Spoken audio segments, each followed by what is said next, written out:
Welcome to the September 8th, 2022 Town of Lake Luzerne Zoning Board of Appeals meeting. Would you all please rise and recite the Pledge of Allegiance? I pledge allegiance to the flag of the United States of America and to the republic for which it stands, one nation, under God, indivisible, with liberty and justice for all.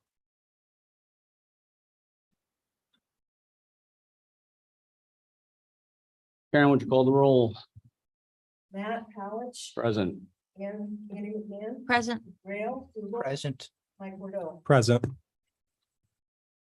On this evening's agenda, we have the public hearing on 2022 AV-5 variance application Adam Smile and Megan Stevenson, parcel 274-1-69.6, 76 Gailey Hill Road, front yard setback and height variance request.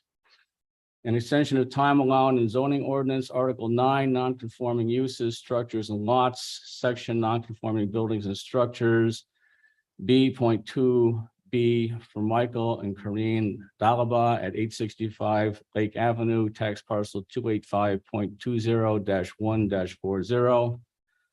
Approve the minutes of the August 11th, 2022 meeting and new and old business. Karen, would you read the public notice? Please take notice that pursuant to the zoning ordinance of the town of Lake Luzerne, the zoning board of appeals will conduct a public hearing on September 8th, 2022 at 7:05 p.m. at their regularly scheduled meeting. The meeting will be held at the municipal complex 539 Lake Avenue, town of Lake Luzerne, to hear comments on the following. Area variance 2022 AV-5, applicant owner Adam Smile and Megan Stevenson. Parcel number 274.1-69.6, residential rural zone RU, 2.47 acres, location 76 Gailey Hill Road, Lake Luzerne. The applicant has applied for a variance from the zoning board of appeals for relief from the zoning ordinance of Lake Luzerne, Article 5, dimension requirements, a front yard setback, and Article 6, general regulations, accessory buildings and uses, section B5, allowing a maximum height of 18 feet for an accessory structure. The proposed front yard setback of the accessory structure is 30 feet and a minimum of 75 feet is required. The height of the proposed structure is a maximum of 25 feet and a maximum of 18 feet is allowed. A copy of the application as well as other supporting documentation are on file with the Office of the Zoning Officer and may be viewed by interested members of the public during normal business hours, Monday through Thursday, 8:30 a.m. to 1:30 p.m.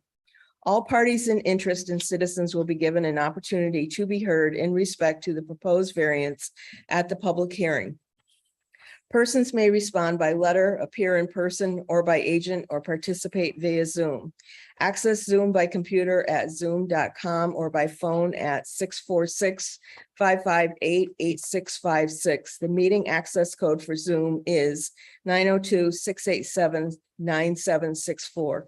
Karen Putney, zoning officer, town of Lake Luzerne, P.O. Box 370, 539 Lake Avenue, Lake Luzerne, New York, 12846, 518-696-2711, extension 4, Lake Luzerne 4 at albany.twcbc.com, published August 29th, 2022. Before I open the public hearing, I would like to remind the board that council has recommended that this action, since this is two separate variance requests and one application, that they be addressed separately. So when we get into the actual addressing of variances, we have to go through each one independently. Where is council? Council will not be present this evening. He had to take depositions today and he informed me that he would be available by phone. So we can call him if we need him. Aren't they like a large agency that has multiple attorneys? I believe so. Is it typical to carry on a meeting without counsel? We have carried without counsel previously, yes. Yes. Okay. That being said, I will open the public hearing. Aaron, do we have any letters from neighbors? I had no response, no phone calls, no anything. I had no response. Nothing required from the APA, it's non-jurisdictional. Correct. There's no county referral required. And the reason we're doing the seeker is the front yard setback is exempt, but the height part of it is not exempt from doing seeker. Okay.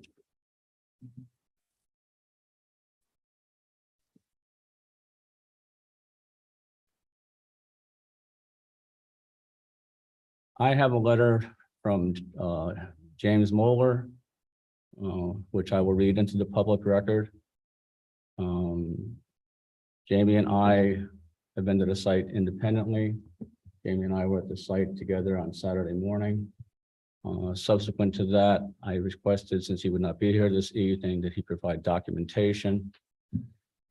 The letter states to the Zoning Board of Appeals, I, James Moeller, current member of the ZBA, will not be able to attend Thursday night's meeting in reference to the public hearing of Adam Smile and Megan Stevenson at 76 Gailey Hill Road. I'd like to express my feelings on the setback variance. The requested 30-foot setback will only leave approximately 16 feet from the edge of the road to the proposed structure. This is not adequate space to park or leave a vehicle, nor does it leave enough room to maneuver a trailer to be backed into the structure. Gailey Hill Road also has a blind curve several hundred feet away from the proposed structure, making parking or backing into a trailer quite dangerous. The lay of the land behind the proposed structure does rise a couple of feet, still leaving the possibility to push the structure further back. In conclusion, from my 2 site visits, I feel there are better options for this structure, making it safer and more accessible. Sincerely, James Moeller. You have a copy.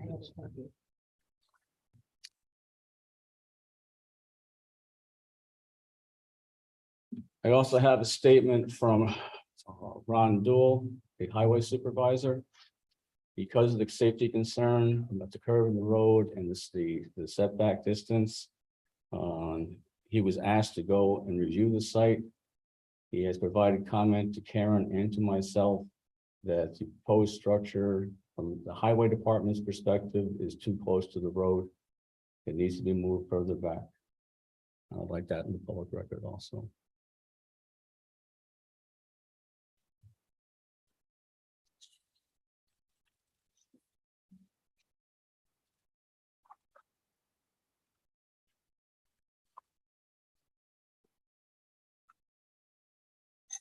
Does anyone else have any comments from the public?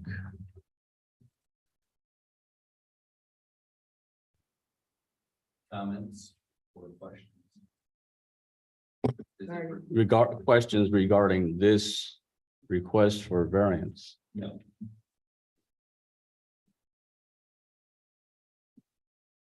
Any of the board members? We can talk after the public, right? Correct. Questions? No. Public meeting is closed.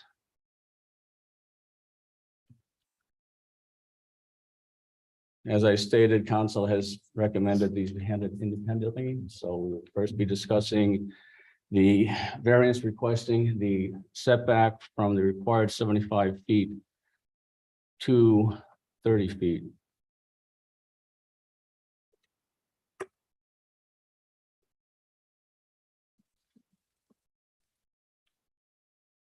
You all set?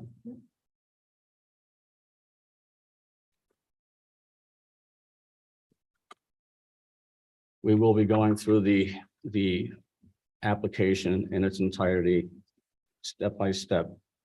I do want to point out, though, that in Article 13 of Variance and Appeals,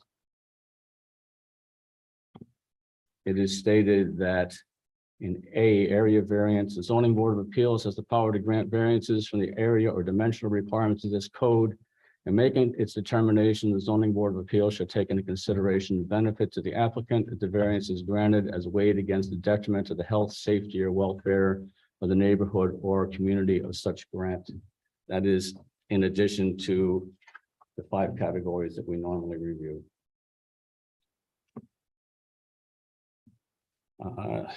Has everyone been able to see the property? Yes. Yes. Yes.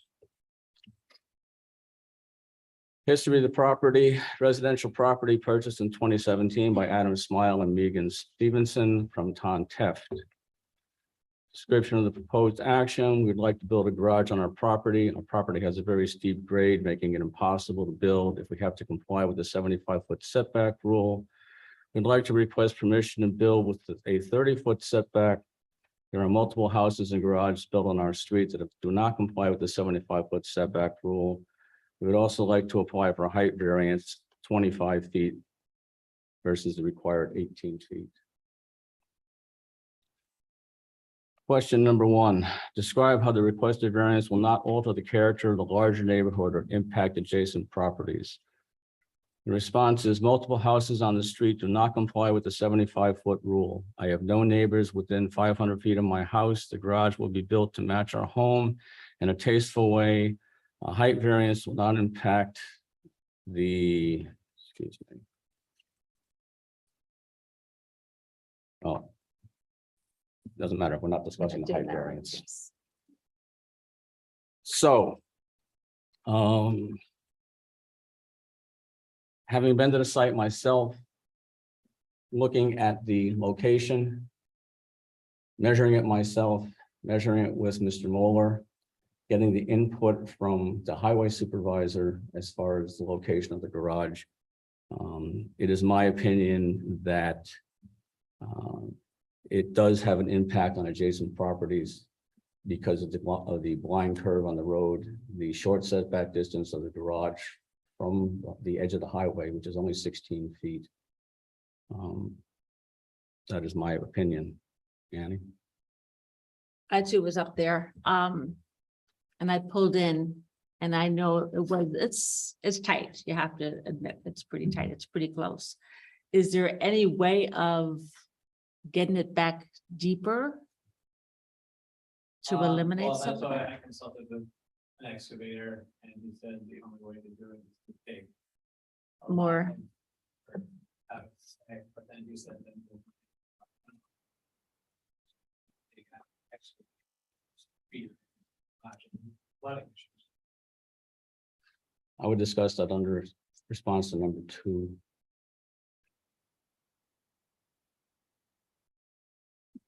Well, the question is definitely answered.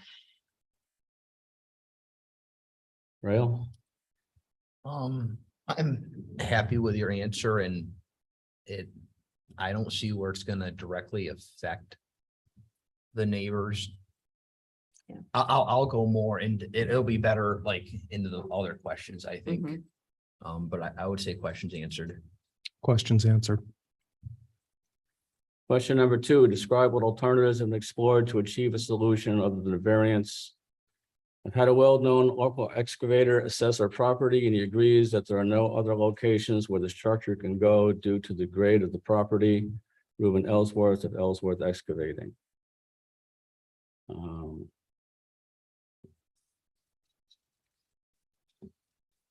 Where the proposed garage is. Yes, the slope has already been hogged out to create a parking space. Mhm. So you've got the more or less level spot. And then you've got a rise because that's where the hogging stopped. But if you go above that rise, then the property slopes down in the other direction and slopes to the right in addition. When I walked it with Jamie, would more excavating have to be done to move it back further? Yes. Would it be a better location? In my opinion, yes. Annie? Well, that's not what he's asking for, right? He's asking for a variance for having it where it is right now. No, the question is what alternatives have been explored? Okay, but when he explored that, he was told that it would create. But I have no documentation to that effect. I think he answered the question. Questions answered and if you have Ruben up there, you just talk to him and he'll put you right back. I mean, as far as you want. What he But does. He told me to go back where I would be complying with the 75. Literally, he would have to take 50 dump trucks, I know. both just- sides dump trucks away. The height of where it would stop when we're 75, and it's more than 75 because that's to the front of the structure. and that's Mhm. even though 30 feet For the structure plus 10 feet of excavation room. He said, you'll look up and water will just drain right on, like it will flood me. That's, it's not the money, it's not anything like that as far as, I'm not trying to be difficult to get it back there. He's a very reputable excavator and I trust his opinion. He's Mhm. very well known. You know his first name. Yep. You know it. I trust his opinion. And right now, to answer the last comment about backing my trailer up, I'm gonna do that regardless because I have a parking spot there. It's not a problem. I do it every single day when I get home from work. And if you've seen that street, we see 3 cars a day on that street. So, I kind of get your point, but it's a windy road and there's also other houses on the road that have less setbacks for their garages, also on windy path. Now, whether they went through the process or not, the correct process, whether they even got permits or not, I don't know, but it would just be a little bit interesting, if this was not granted for those reasons, when there's plenty of other houses on the road. Situation. But questions answered. We gotta go down through. Yeah. It's just a formality. I'm not trying to cut you off or to be rude. Questions answered. Question number 3, explain whether this requested variance is substantial. Although the relief requested is more than half, 30-foot setback is still significant, so not too substantial under these circumstances. Requirement is 75 feet, proposal is 30 feet, that's substantial. Penny, I agree. It is substantial. The Rail, question is answered. It's a substantial amount to ask for a variance, yes. Mike, Yes, I agree that it's a substantial amount to ask for and questions are answered. describe how the requested variance will not have an adverse impact on physical and environmental conditions in the neighborhood. We know water or sewer in the structure, there'll be no floor drains in the concrete floor, very few trees will have to be removed to clear the space. I do not believe it has an adverse effect on the environment. I am not sure about physical conditions based on input from the highway supervisor. Annie, Well, questions answered. I have been on that road and I do agree there's not a lot of traffic. But I also know the highway department does live on that road. He's gonna know that more than I do. Plus he maintains the road. The situation that you're in, you're already backing into that driveway. So as far as that part, and I know in your mind, that's not gonna change. You're just gonna put it into a building instead of just putting it into the parking lot. And I agree, I understand that. It is a scary spot. It's that blind hill and turn. It is a little scary, but I don't live there. I'm not doing that. You're doing that every day. But the question is answered. Rail, I don't see any direct adverse impact like that. Questions answered. Mike, Questions answered. question 5, describe the how the requested variance is not associated difficulty. Need for the variance is not self-created, but as a result of the steep topography of the lot and surrounding area. The height request is necessary. Well, you got the height request. With almost all of these, the variance is self-created. Yeah, he wants to have a garage there, so it is gonna be self-created. Right, Questions? answered? Rail, It's a loaded question every time. Yeah. Mike, Questions answered.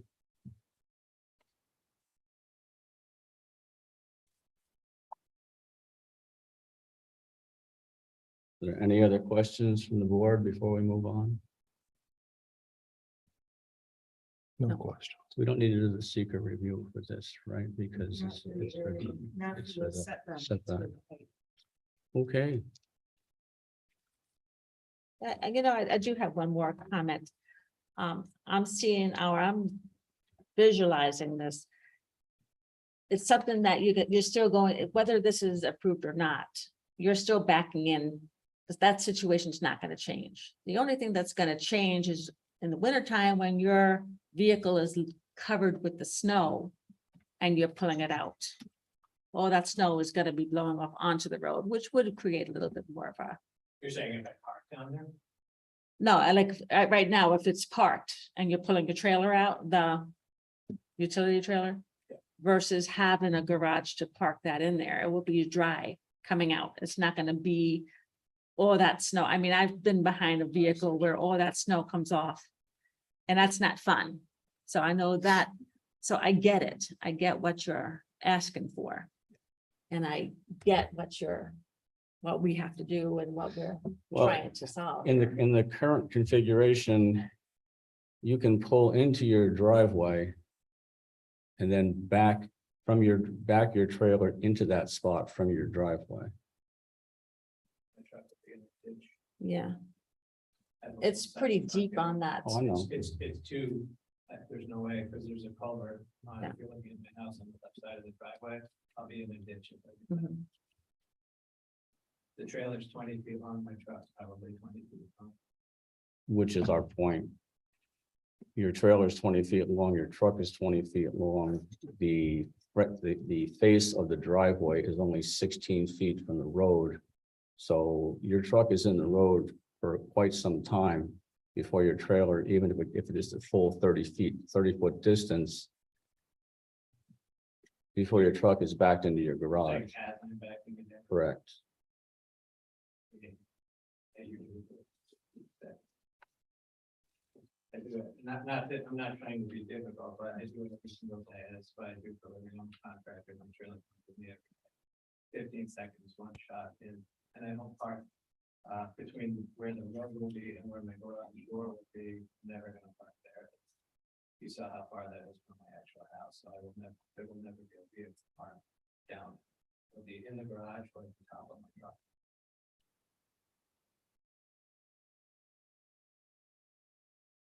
And also the trailer, November to probably April, stays in the garage. I don't drive it, it's too dangerous, so. There won't be that issue of dealing with it at all. I actually, I'm registered, so I don't need. Yeah. Have to do it. I'd like to take a minute just to make a comment, and I feel that my issue with the requested variance setback is that while it is 30 feet from the center of the road, it's only 14 feet off the road, and this is where it would be nice to have legal representation here tonight under the fact of whose liability does it become then if a town plow truck goes through and the snow ends up hitting the backside of the garage? Is it the homeowner's liability or is it the town's liability? I think that that is realistically the biggest question to answer in regards to, because I mean, there is a parking spot down there, the trailer. Say this is not approved, the trailer will still be in the parking spot, but the issue becomes with the building, whose liability is it if it gets damaged by a town plow truck? Because that's a realistic possibility, being that close to the edge of the road. So what would the answer be for the houses that have close to the organization? Well, I definitely agree with you on that. One of the things is with most of those houses were built before 1986 when zoning regulations were in. the liability would not change from a plow truck perspective, whether it's now or was it still 150 years ago. Fair point. Then I would assume, I have we have several options. I can call counsel, I have his phone number. I have Ron's input that he's concerned about snow removal. Mhm. There's certainly responsibility on the part of the town for damage. And if I were counsel, my position would be, I don't want to add an additional opportunity for liability to the town. But I can call counsel. How much off? Rail, Annie, what do you think? How much off the side of the road does, say, the town or county or whoever owns the road, how much off the side do they own? I don't think there's a set. I thought it was 30 feet from center line. I've asked Ronnie this before because we've had other issues and I don't think there's a set figure as to what the right of way is off the road. He has said to me 17 feet sometimes, but I don't know that there's any regulation in place that sets what it is If from a we, town road. if we have a survey map, the survey maps show, you know, town, it shows the county right away, town right away. County like right doesn't on the have a property. right of way either. I've called Or- them and asked them. And I also called the state and asked them as well on another issue. So it's a town road. Yeah, the state's position is everyone should know where their property line is in the front, and that's what you have. And the county, they don't have a set right of way on any of their roads. And apparently the town doesn't have it written either, that there's a set right of way off of a town road. I know that when subdivisions come through in the planning department, it's set in the zoning, in the subdivision book as to how wide the roads are required to be, but it does not talk about how much of a right of way off that road the town has. I'm just not used to, we don't normally get, notes or whatnot, like say from the highway supervisor. Right. It's like if, let's say we make a decision that goes against the highway supervisor's recommendation and something happens, does the highway department fall back and say, well, the zoning board gave him a variance and Ron told him not to? I'm just not accustomed to that, or that's like a huge gray area. Mhm. I understand. That's, I mean, maybe call the attorney or that's, I mean, the attorney gets paid on a retainer whether they're here or not, don't they? Mhm. I believe so, yes. So I mean, they're a thought they might get large paid if firm. they They showed should be up. able to have somebody They're here. paid if they show up. No, they're paid a certain amount. They really? Yes, that's, the town went to a larger firm. So in the case We wouldn't one have this. attorney couldn't make it, he had a bellyache, they could send one of the Right. other four. And this is a large firm, so there's really no excuse for this. Other Also, than some tardy. of the town's, road supervisors comment about abandoning the road. I mean, if there was an accident, you know, okay, that's my problem and that's the person who hit me, or if I hit the person, that's how car accidents generally work. Mhm. I don't think you could sue the town for something like Uh, that. usually it's totally out of yours and mine and our control. It's whoever our insurance companies want to sue. You know what I mean? It's just, there's so many. I mean, I totally get the concern, and if it were a very busy road, I would agree. Yeah, I will. The fact that, like I said, most given days, we see 3 cars all day.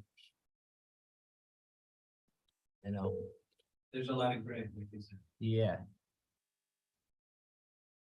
And it sucks to have a piece of property you can't use. I know.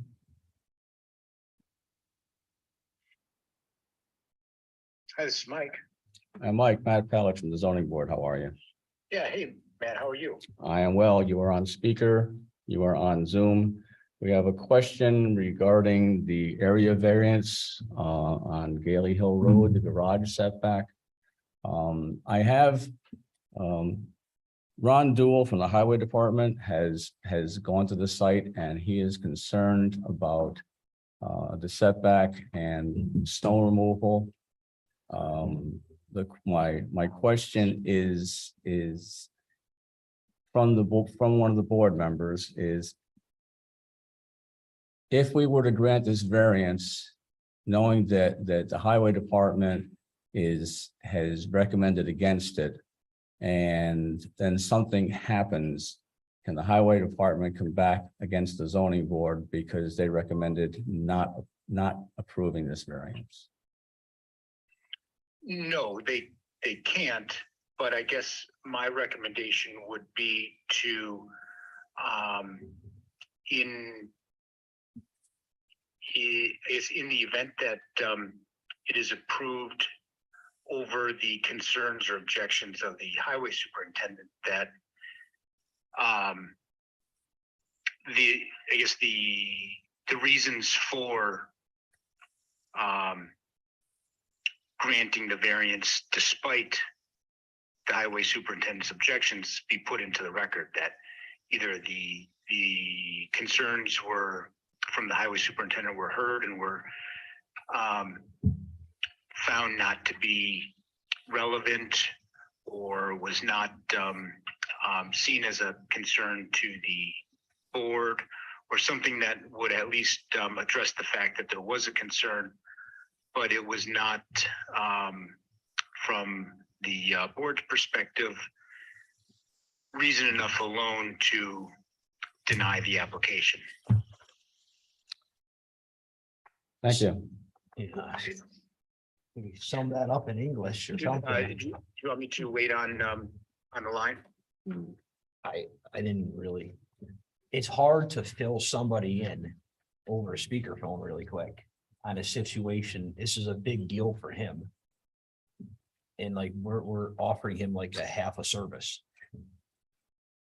I don't know. I think maybe this should be postponed so we can have counsel and we can answer the questions. Mike, can you hear Rail?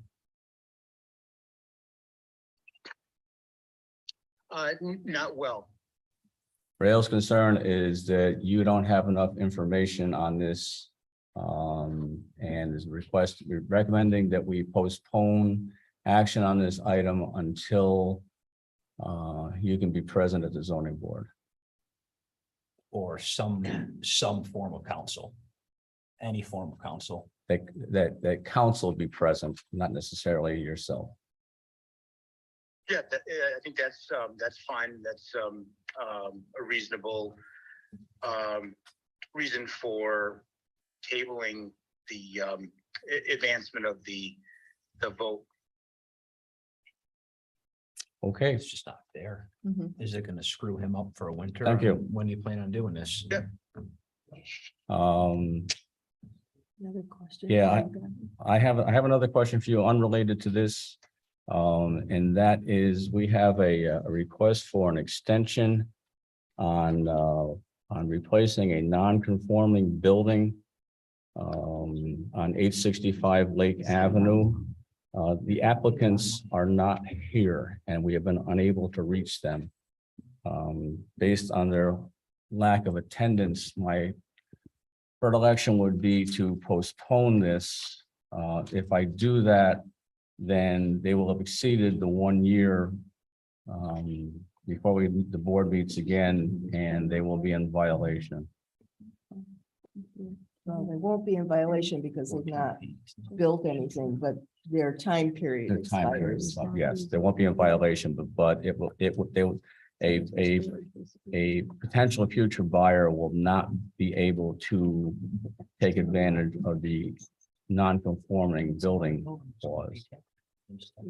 Mhm. Yeah, I think you're completely within your jurisdiction to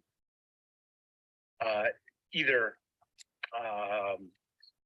table or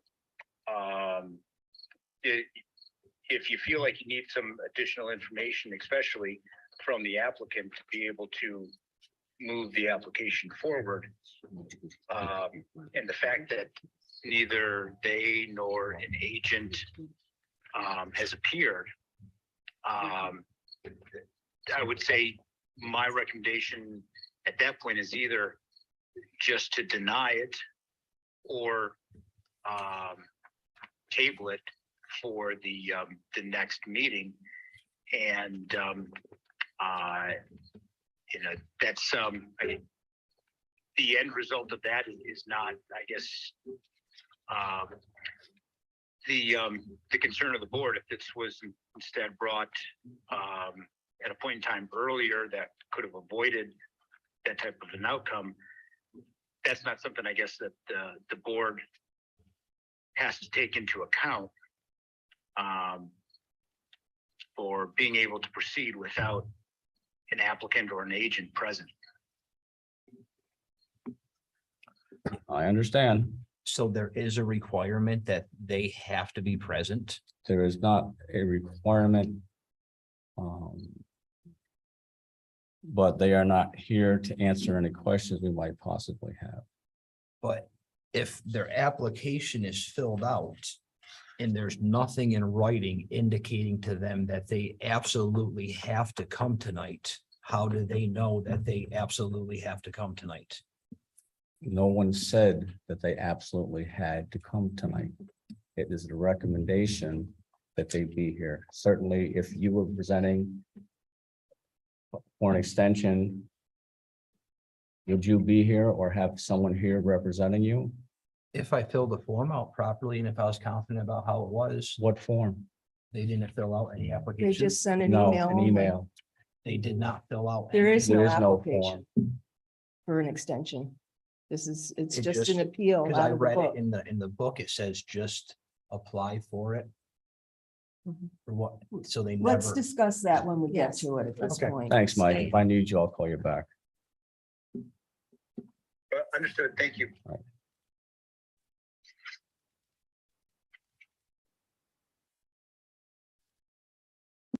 I think we got to finish up his. first. Absolutely. Yep. But I had the attorney on the. Yeah, no, I understand. I'm not paying him. Yeah, but he should have been here, or someone No- should have no been. That's argument. not. No This argument. is silly. We're offering an unprofessional service. Yeah. Yes, yes, we are.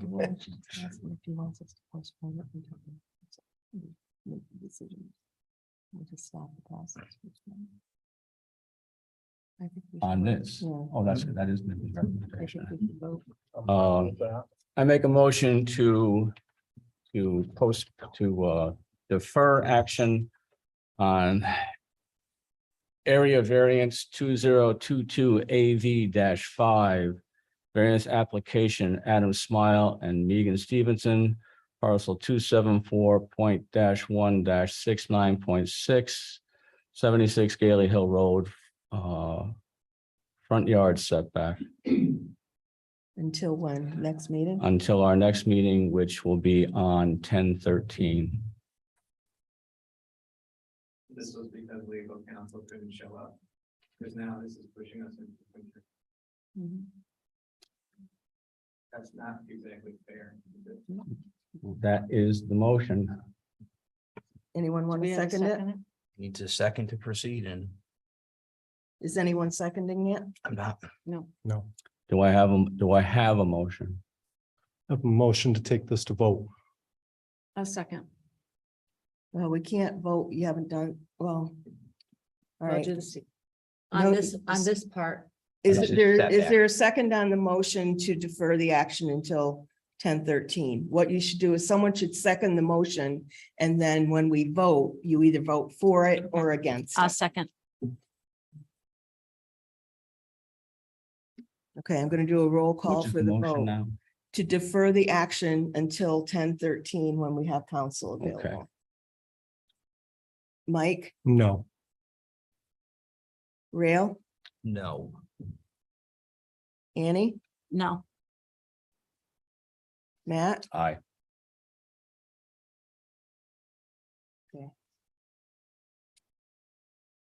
three to one, so it did not pass. Correct. I will make a motion to approve area variance 2022 AV 5, Adam Smile and Megan Stevenson, parcel 274.1-69.6, 76 Gailey Hill Road, front yard setback.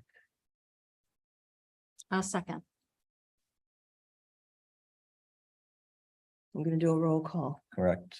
Mike, no, Rail, Yes. Annie, Yes, Matt, No. So it didn't pass because you have to have a majority vote. And it's split 2 and 2. You know what, let's table this. I'm gonna bring my attorney back for the next meeting. It's too late to table it. We've just taken the vote. Let me call Mike. I need the number. What do I do with it?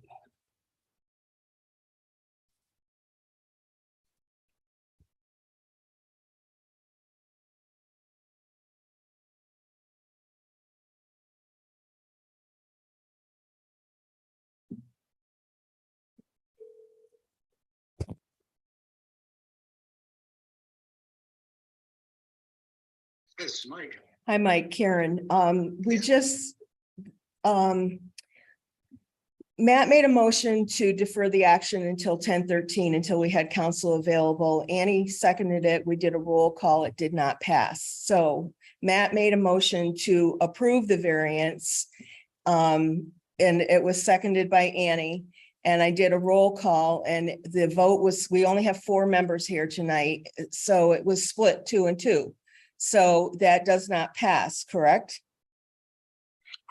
Okay, so then Mr. Smile, who is the applicant, asked to have it tabled instead because it didn't pass and he was going to bring counsel with him to address it at the next meeting. He didn't want to postpone it at first because it pushes it off a month. We're getting into winter season. He wanted to get it started, get it done. But when it didn't pass, he then wanted to have it tabled, and we explained that it had already been denied, so it can't be tabled. What action do we take from here? Well, I think the board's action is complete.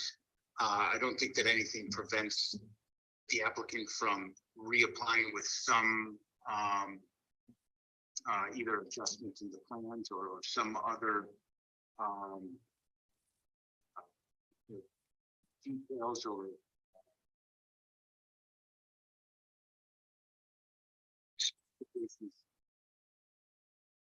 Or he can just file an appeal to their decision that, I don't know. All right, I'll shut up. You keep talking. Sorry. Yes, certainly would challenge the denial. But like I said, also he can take some of the points of discussion into account and reapply with a change in the specifications or the setback, or something that would I guess be a different, some material different factors than what was previously applied for. But from the position of the board, there's no further action that's needed. Okay. Thank you. Yeah, certainly. Helps a lot. Well, it just confirms that the vote has been taken. The variance did not pass because it was. For this front yard this front yard setback. setback was a split vote. And Mr. Smile has the option to discuss with counsel and file an appeal against the zoning board's ruling. Or you can see if you can make any adjustments at all to your proposal, move it back 10 feet more or something. And Why can't somebody tell me what the maximum could be? And if you need 5, again, the road is on the bend, they'll not be able to change that. So if you need 5 more feet or whatever is requested or required, well, can that's, somebody tell me? well, Because otherwise I have to go through this whole process again. We can ask the highway supervisor for his recommendation. Correct. You can contact the highway supervisor and ask for his recommendation. at this point, regardless, it's gonna push it back a month for you. you'll have to come back. I'm assuming if you want to repropose anything.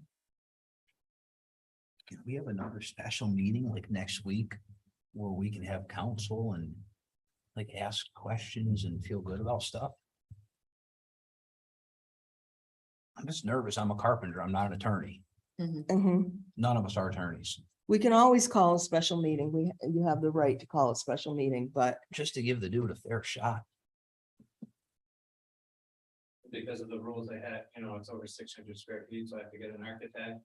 By the time they're finished, by the time they get concrete in and snowing. Especially if I just lock them up.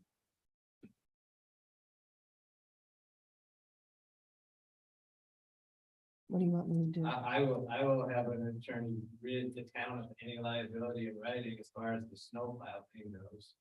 I'm not worried about that, if that would help at all. Anything I can do to, lessen liability, and I'm certainly willing to cooperate. If that's an option or not, but I'm running out of ideas.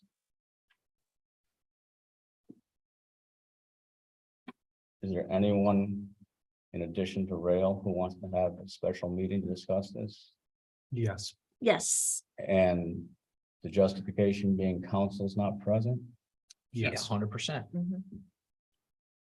Are you can you give me legal advice right here? No, I cannot. We don't have anybody that can give us legal advice. And calling somebody on a speakerphone and asking him a quick question when he's driving down the Northway and speakerphone, he's getting half the information. He's seeing half. It's just, in my opinion, he's getting the raw side of the deal. We're not giving him a fair chance. Maybe the attorney will come and I'll vote no. But right now, I don't think we're giving him a fair shot, and he's trying to do it right. He's filling out the paperwork. Half of the other people in town just build things and we give him a variance after. He's trying to do it right. Let's work with him a little bit and give him a fair trial. And also with the superintendent's comments, did he put, there was nothing in there as, well, if he did this, he didn't give a Yeah. any kind of a recommendation. No, what I saw when I was just that it needed to be moved further back or to a different location. But I do not have a specific as far as to how far it needs to be moved back. Mhm. Well, I know just on what I saw, the option of putting it into a different location, that's a little. I mean, I saw the big holes on both sides of the driveway where you really couldn't. Right, plus the left side of the house, the street comes down at an angle, so. Yeah. Mm-hmm. Plus that's even steeper on it. If you see my two sides of the driveway, 45 and 30 and each other, Mm-hmm. it's way harder to get 45. Right. Yeah, I know, because I hit the second driveway and had to do that. Yeah. But I mean, I can't, I would like to see Ronnie here, or, with a recommendation also. Absolutely. I mean, did we reach out to Ronnie for his recommendation on this, or? I did not specifically reach out to him for his recommendation. I requested that Ronnie go look at it after speaking to Karen, asking who made the decisions for the highway where driveway cut went. And as in most places, it is the highway superintendent. Based on that, we had Ronnie go out and look at it. And then Ronnie got back to Karen. Karen got back to me. I spoke to Ronnie personally and confirmed what Karen had sent to me in an email. But I do not have specific. So that's the one issue. When I was putting in that area that's dug out with the rocks, my parking spot, he came down because the excavators friends of him, of course, in this town, everybody's friends. He said I could not do anything on the left side where that driveway is because there's a culvert, but that culvert actually crosses the street, right? Yeah. The left side of the driveway. So the right side of that driveway. He actually said, if you take out those trees, which I spent a lot of money to take out those trees, continue your driveway there because there's no culvert concept. So, That was last year, when I was just talking about the parking spot, but regardless of parking spot or garage, he's the one that said I could extend my driveway that way because there is no culvert, because that was gonna be considered. Did Ron put any of this in writing or is it just like he said Just stuff? spoke, nothing in writing. So it doesn't, does it count? It's Well, just, it depends on whether you want to Does it take it count? into account or From my not. perspective, we requested the highway supervisor to look at it, he looked at it, he gave us his opinion. He gave it to Karen. Karen documented it to me in an email. I spoke to Ron personally and confirmed what Karen said in his email. So to me, yes, it counts. for me, if I want it to count, it has to be in writing to go in the file. Because hearsay does not count in court. When you go to court and say, he said, she said, it kind of laughs. It's, if we're gonna take something into account that somebody with the title of highway supervisor is going to make on an area variance, it needs to be in writing. Am I that far off on that? I also have another dumb question. If I had never told you guys that I had a trailer involved and that I would be taking 15 seconds to back it in, and I was just saying, hey, this is my normal storage garage. Then what's there? I'm still pulling out. That's my driveway. I have to get out. Whether Your, there's a trailer or not, shouldn't matter. I could very well say I'll go out the left side of my driveway. I won't even park in the garage. It's now my storage garage. Then there's no issue of, you know. and what if you rotated the garage 90 degrees? That? What if you rotated the garage 90 degrees? That doesn't matter. Okay, but there's actually another house on the street that did the exact same thing. Are you saying that would just be easier to get in and out of? I'm saying that if you rotated it 90 degrees, you wouldn't have the concerns from the highway superintendent. As serious, you wouldn't have concerns of this board member if the 3-bay garage doors weren't facing onto Gailey Hill, if they were facing into your driveway.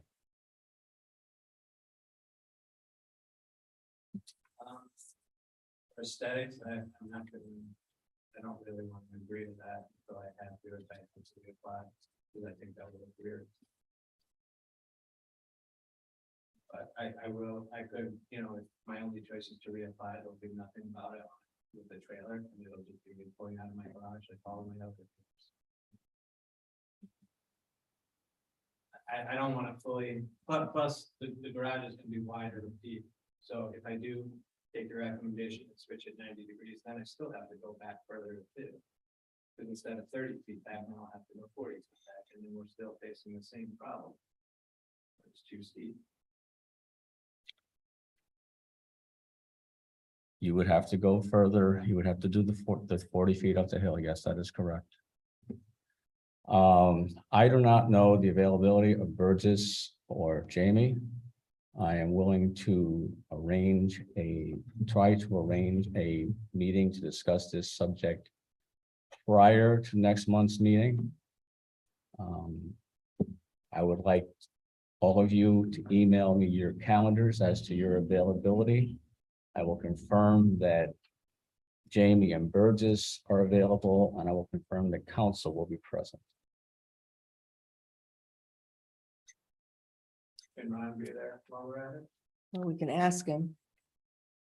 We will ask him to be there, but we will definitely get documentation as to his position.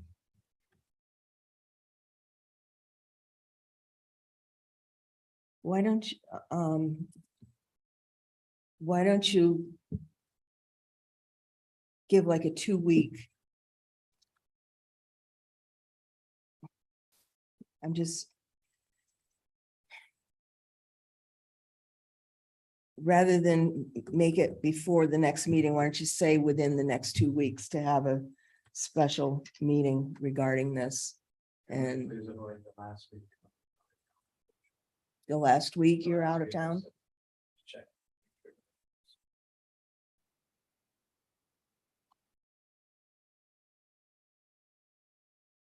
Yes.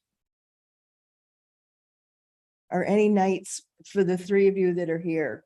I don't need to step in and do your job, but Are any nights not good for any of you, like a Monday, Tuesday, Wednesday? I don't know. I gotta look up the calendar. There's one day I can't do. There's meet the teachers night at my school district that I have to go to. Okay, But the meet the teachers starts at 5:30 to 7.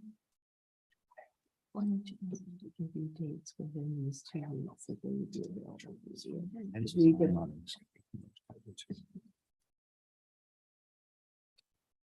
I'll make any day that you can do it available. and he's not available the last week. Right. It was said.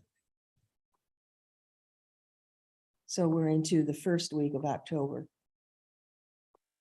It is either Tuesday, the 20th, or Wednesday, the 21st, and I can send you the date definitely. Matt's not available for the next 2 weeks, Okay, and Mr. Smile's not available the last week. So we're into the first week of October at this point.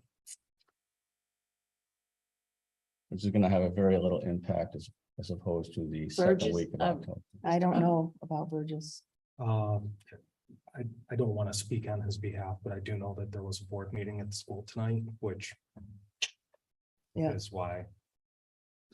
Do they typically have a meeting on a set night every Uh, month? in Luzerne, it is once a month.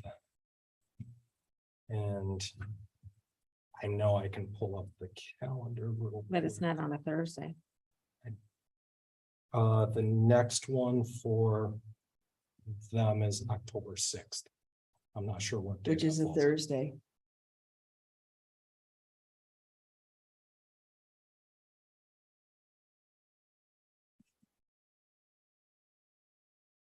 He's probably done. Pardon me? I don't know what to tell you to do. This is You and your board. I don't see availability before October sixth. Based on what I'm hearing here. I'm available Could it be a different any day. night than I'll make, Thursday? I can make it available any day. So, Yeah, the only two I'm out is that September 20th and 21st. Everything else I can be available for. I will have to. I cannot make a decision now based on how many things I have to change.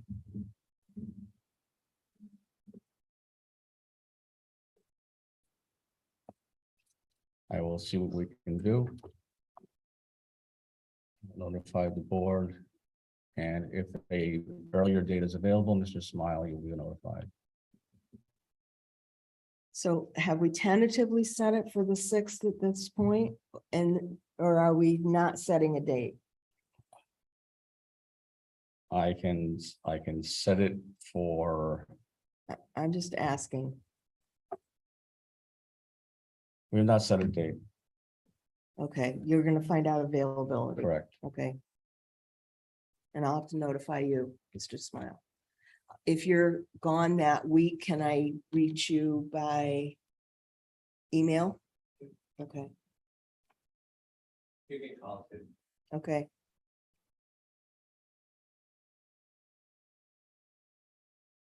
Do you want to proceed with the height, or do you want to just put the whole thing on hold?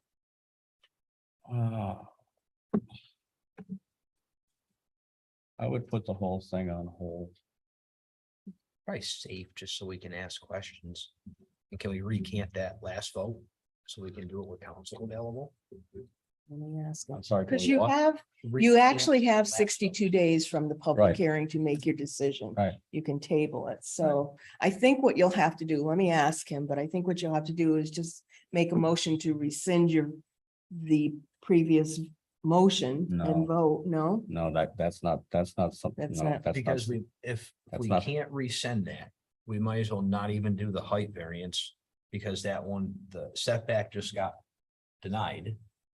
So if we cannot rescind that, we might as well not even do the special meeting with the height variance because you can't move forward. We can move forward. It would require Mr. Smile to apply for another setback variance, a different setback variance. Like setback variance that he has applied for, we have acted on, voted on a split vote, which means it's not approved. Mhm. Okay, that is the end of that, unless Mr. Smile wants to file an appeal to the board's decision. Mhm. So to proceed any further with council present, it would have to be on a new action, unless Mr. Smile files an appeal.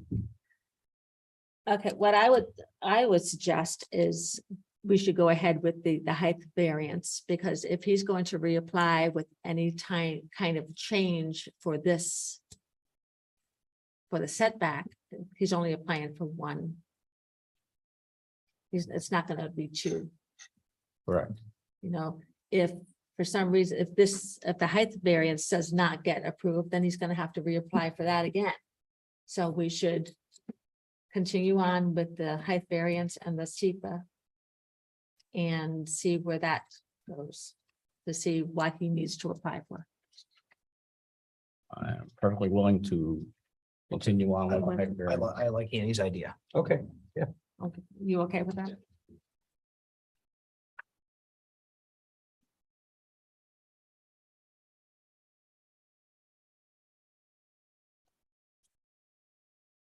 That being said, I'm not going to read the history of the property again.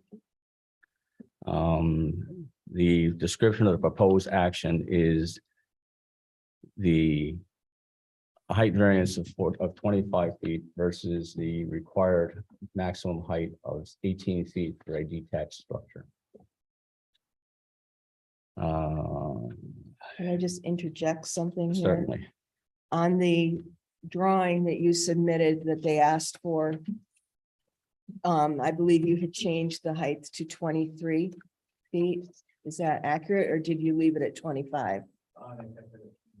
Okay, so we'll leave it at that. I just didn't know if we needed to correct that. No, you may not have. No, it does say 23. It does say 25? Okay. 23. Oh, it does say 23? Mhm. Oh, it's in that somewhere.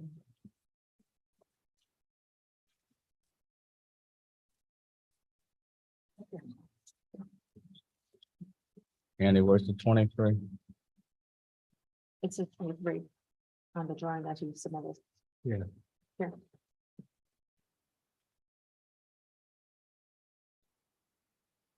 Thank you.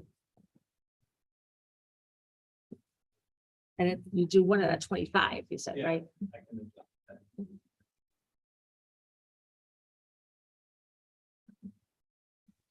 Okay, for the record, the variance application is for a relief for a height of 25 feet.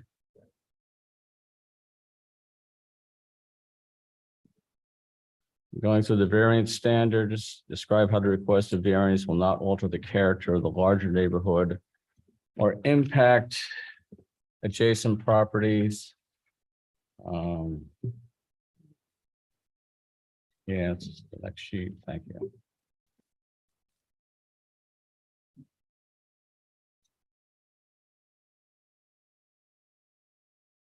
The response for this portion is no one's view will be blocked.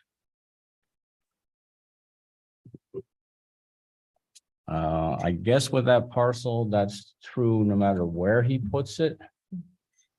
Which is kind of different because normally it Going up.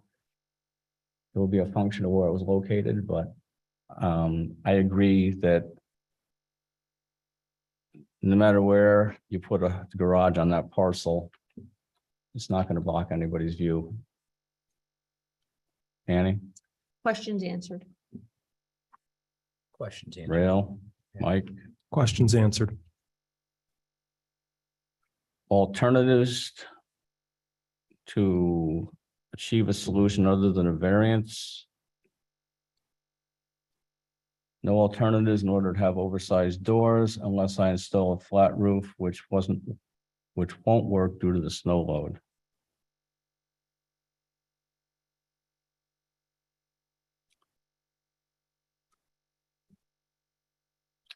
I've got to say this, would these be the oversized doors you required for your trailer? No. Thank you. Questions answered.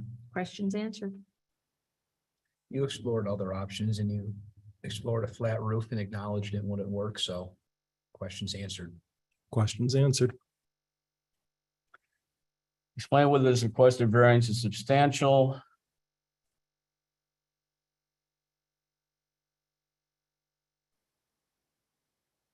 There's not actually an answer in response to question number 3 in the application for the height variance. 25, You did change it, had him change it at the last meeting. Though he added a sentence on number 3. He had written, although the relief requested is more than half 30 feet setback, and I Right. know that's to do with the setback, but you did have him add this statement to that. In my opinion, I don't feel the 25 feet is substantial. correct. Sorry.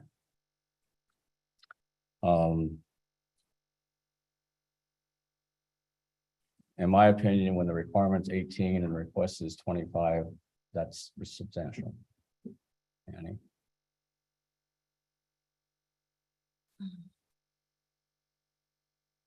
It is substantial. The question is answered. Rail? The question's answered. The number might be substantial, but going up and not out, in my opinion, is better. The question's answered. Questions answered. Describe how the requested variance will not have an adverse impact on physical and environmental conditions in the neighborhood. The additional height will have no physical or environmental impact, and the height requested is still less than the APA restricted height.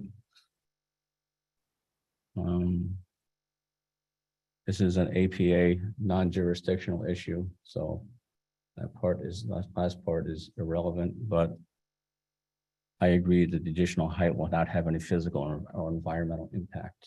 Annie? I agree. Questions answered. Questions answered. Questions answered. Describe how the requested variance is not a self-created difficulty. Almost always is, Loaded question. yes. Annie, your official response? What was his response to that? The response is the height request is necessary to store the equipment for my business. Question is answered. Rail? Questions answered. Questions answered.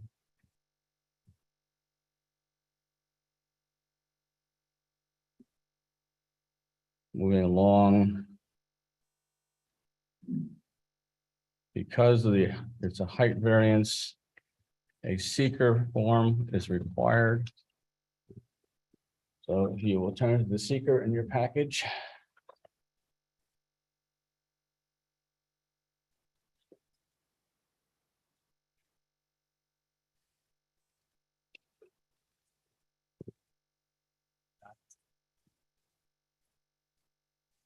Appendix B, short environmental assessment form. Part 1, project and sponsor information, Adam Smile and Megan Stevenson. Request to build a garage with the variance.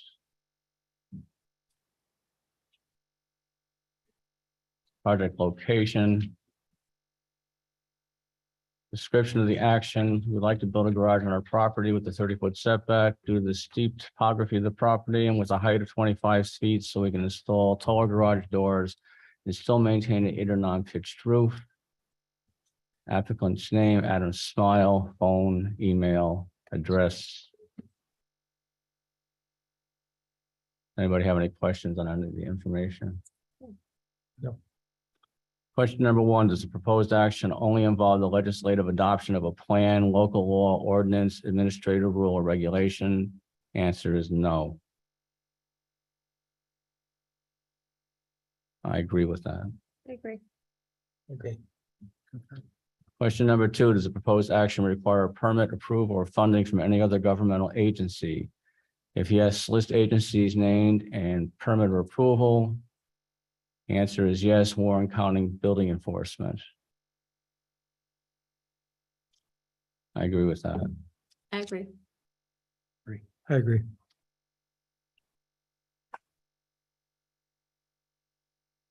Um, Mr. Smile, you were going to change, the next question is total acreage of the site of the proposed action, which was 2.47 acres, total acreage of the be physically disturbed, which is 0.0321 acres, total acreage owned or controlled by the applicant or project sponsor, 0.0321 acres. We changed that. Yeah, but Thank you, Karen. You added 10 feet around the back and the sides, but I don't know what that equivalent is in acres. So, an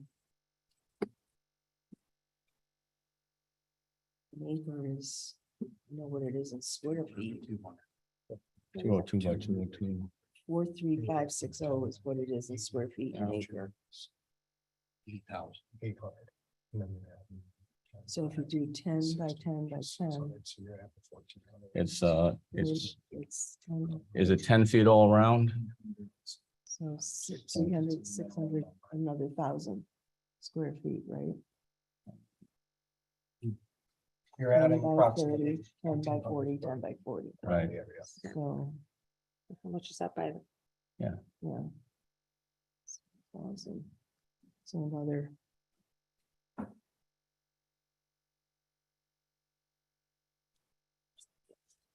So an acre is 40,000 square feet. And you're adding 14. 1,000 out of 40,000. Pretty much. Yeah.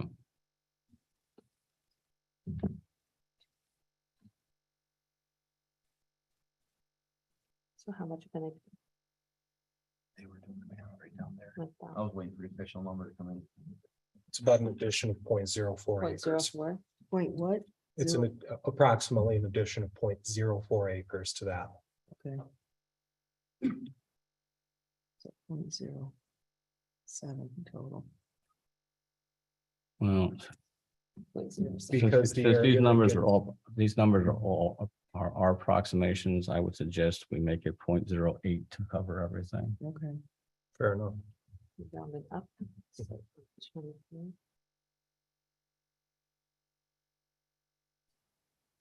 Is there like a maximum that he can't hit to disturb? Not that I'm aware of. Okay, Not that I know of. as long as we don't just like, it'd be like round up and put him just a little bit over or something. We're not gonna do that, right? No. No. Okay. It's still considered disturbing if you replant grass and trees. Yes. Yes. Check all land uses that occur on adjoining or near the proposed action, rural, non-agricultural, forest, residential. I agree with that response. Great. I agree. Is a proposed action permitted under the zoning regulations? Yes, consistent with the adopted comprehensive plan. Yes, I concur. Yes. Great. Is proposed action consistent with the predominant character of the existing built or natural landscape? Yes, I agree. Agree. Agree. Is the site of the proposed action located in or does it join a state listed critical environmental area? No, agreed. Agree. Agree. Will the proposed action result in a substantial increase in traffic above present levels? No. Are public transportation services available at or near the site of the proposed action? No. Are any pedestrian accommodations or bicycle routes available on or near the site of the proposed action? No. I agree with all three responses. Agree. Hey, Jean, what's Agree. the one that Jean? Does the proposed action meet or exceed the state energy code requirements? Since Karen is our secretary, I think I need to stop Yeah. for the moment. Yeah.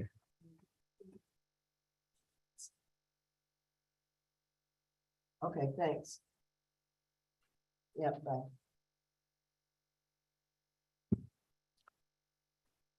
Does the proposed action meet or exceed state energy code requirements?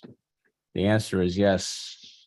Mr. Smile, is that based on your intent to insulate? I have no issue with that response. Agree. Agree. Will the proposed action connect to an existing public-private water supply? No. Will the proposed action connect to existing wastewater utilities? No. Does the site contain a structure that is listed on either the state or national register of historic places? No. Is the proposed action located in an archaeological sensitive area? No. Anyone have any concerns with those responses? I do not. No. Does any portion of this site of the proposed action or lands adjoining the proposed action contain wetlands or other bodies regulated by a federal, state, or local agency? The answer is no. The proposed action physically alter or encroach into any existing wetland or water body? The answer is no. Questions? I agree. Agree. Identify the typical habitat types that occur on or are likely to be found on the project site. Forest and suburban are checked. I concur with that. Agree. Agree. Does the site of the proposed action contain any species of animal or associated habitats listed by the state or federal government as threatened or endangered? The answer is no. Is the project located in a 100-year floodplain? Definitely no. Will the proposed action create stormwater discharge from either point or non-point sources? The response is no. Will the stormwater discharges flow to adjacent properties? Will the stormwater discharge? No. Will the stormwater discharges be directed to established conveyance systems? Runoff and storm drains? The response is no. Mr. Smile, none of the runoff of that roof is going to enter the storm drain?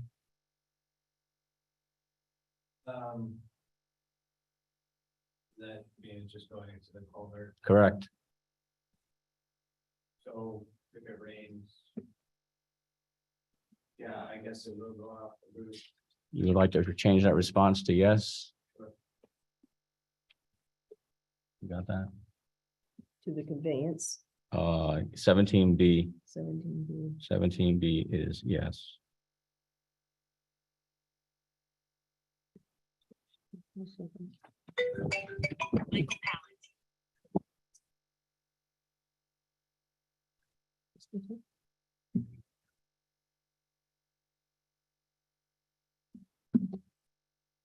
Basically, everything's.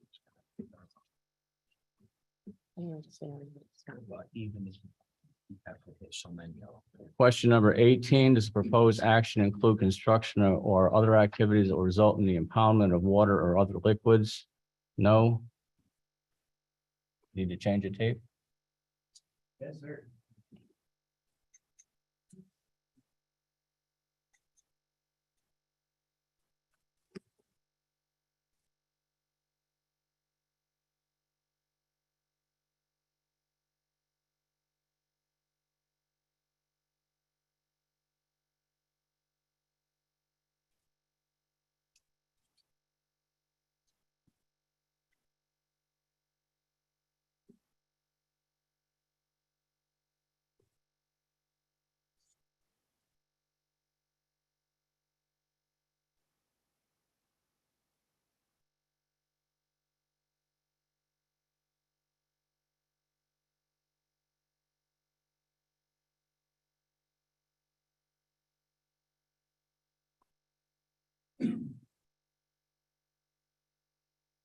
Pop that tile down to me.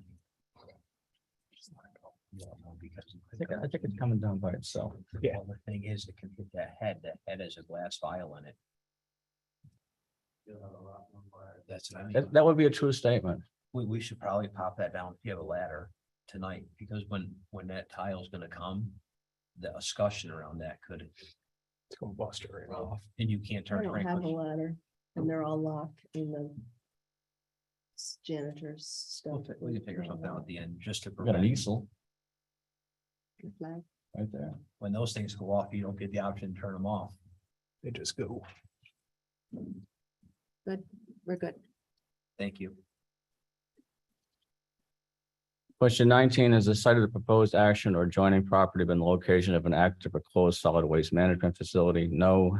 Has the site of the proposed action or adjoining property been the subject of remediation or hazardous waste? No. And signature of Mr. Smile affirming that the information is true and accurate to the best of his knowledge. Anybody have any questions on Mr. Smile's portion? No, I do not. I'm happy with it. I'm good. Now our part. Will the proposed action create a material conflict with an adopted land use or zoning regulations? My answer to that would be no. Agree. Agree. Will the proposed action result in a change in the use or intensity of use of land? No. Agree. Will the proposed action impair the character or quality of the existing community? No. Agree. Agree.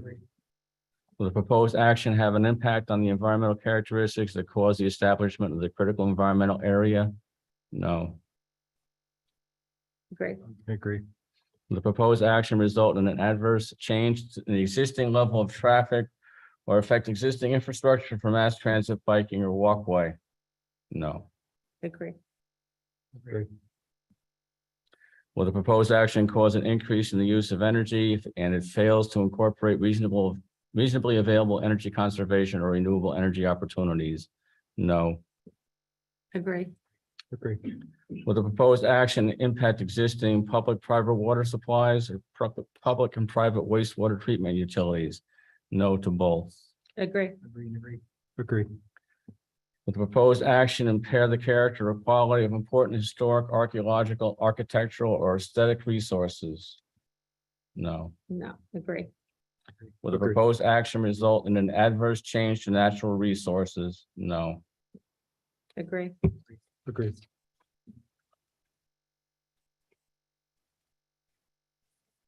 Will the proposed action result in an increase in the potential for erosion, flooding, or drainage problems? Based on what's been presented here, no. Agree. No, we're yeah, agree. Agree. Will the proposed action create a hazard to environmental resources or human health? No. Agree. Agree.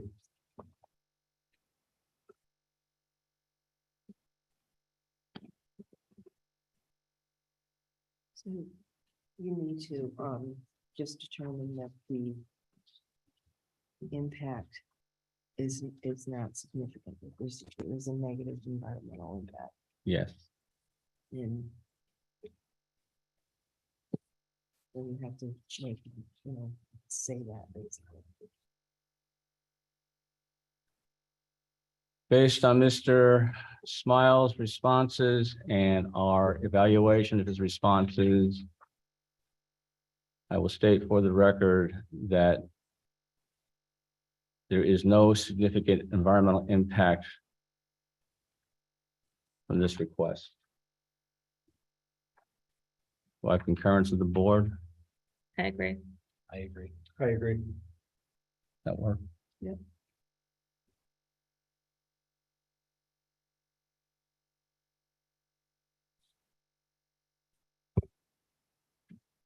I'm just gonna have you sign this and I'll fill the Yep. rest in later. Signature.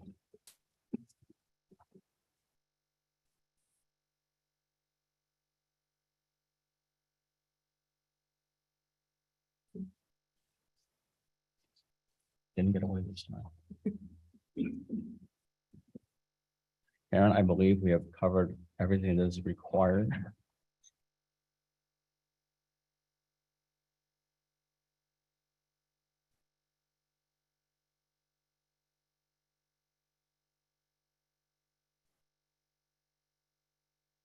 Do we need to sign this a different variance number, like an A or something? We're just gonna do it as the height variance Okay. portion. Any further discussion from the board? Height is one of those things they're going to be looking at in the master plan, right? Or when they redo this comprehensive plan. Not as part of the comprehensive plan, but when they redo the zoning ordinance, they're going to be looking at that. Okay, so this is one of the things that's in the docket. It's to- one of This the is one of things the on my things list, that yes. we have documented as being an issue. If a common occurrence. Right. I'm happy with questions.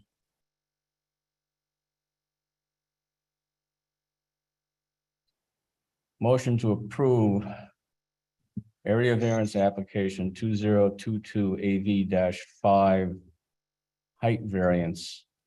Adams, Bile and Megan Stevenson, parcel 274.1-69.6. 76 Gailey Hill Road. I'll second it. All right, can you say that again? I was writing something Certainly. else. Motion to approve height variance application 2022 AV Okay, 5. You want the rest of it? I got it. Okay.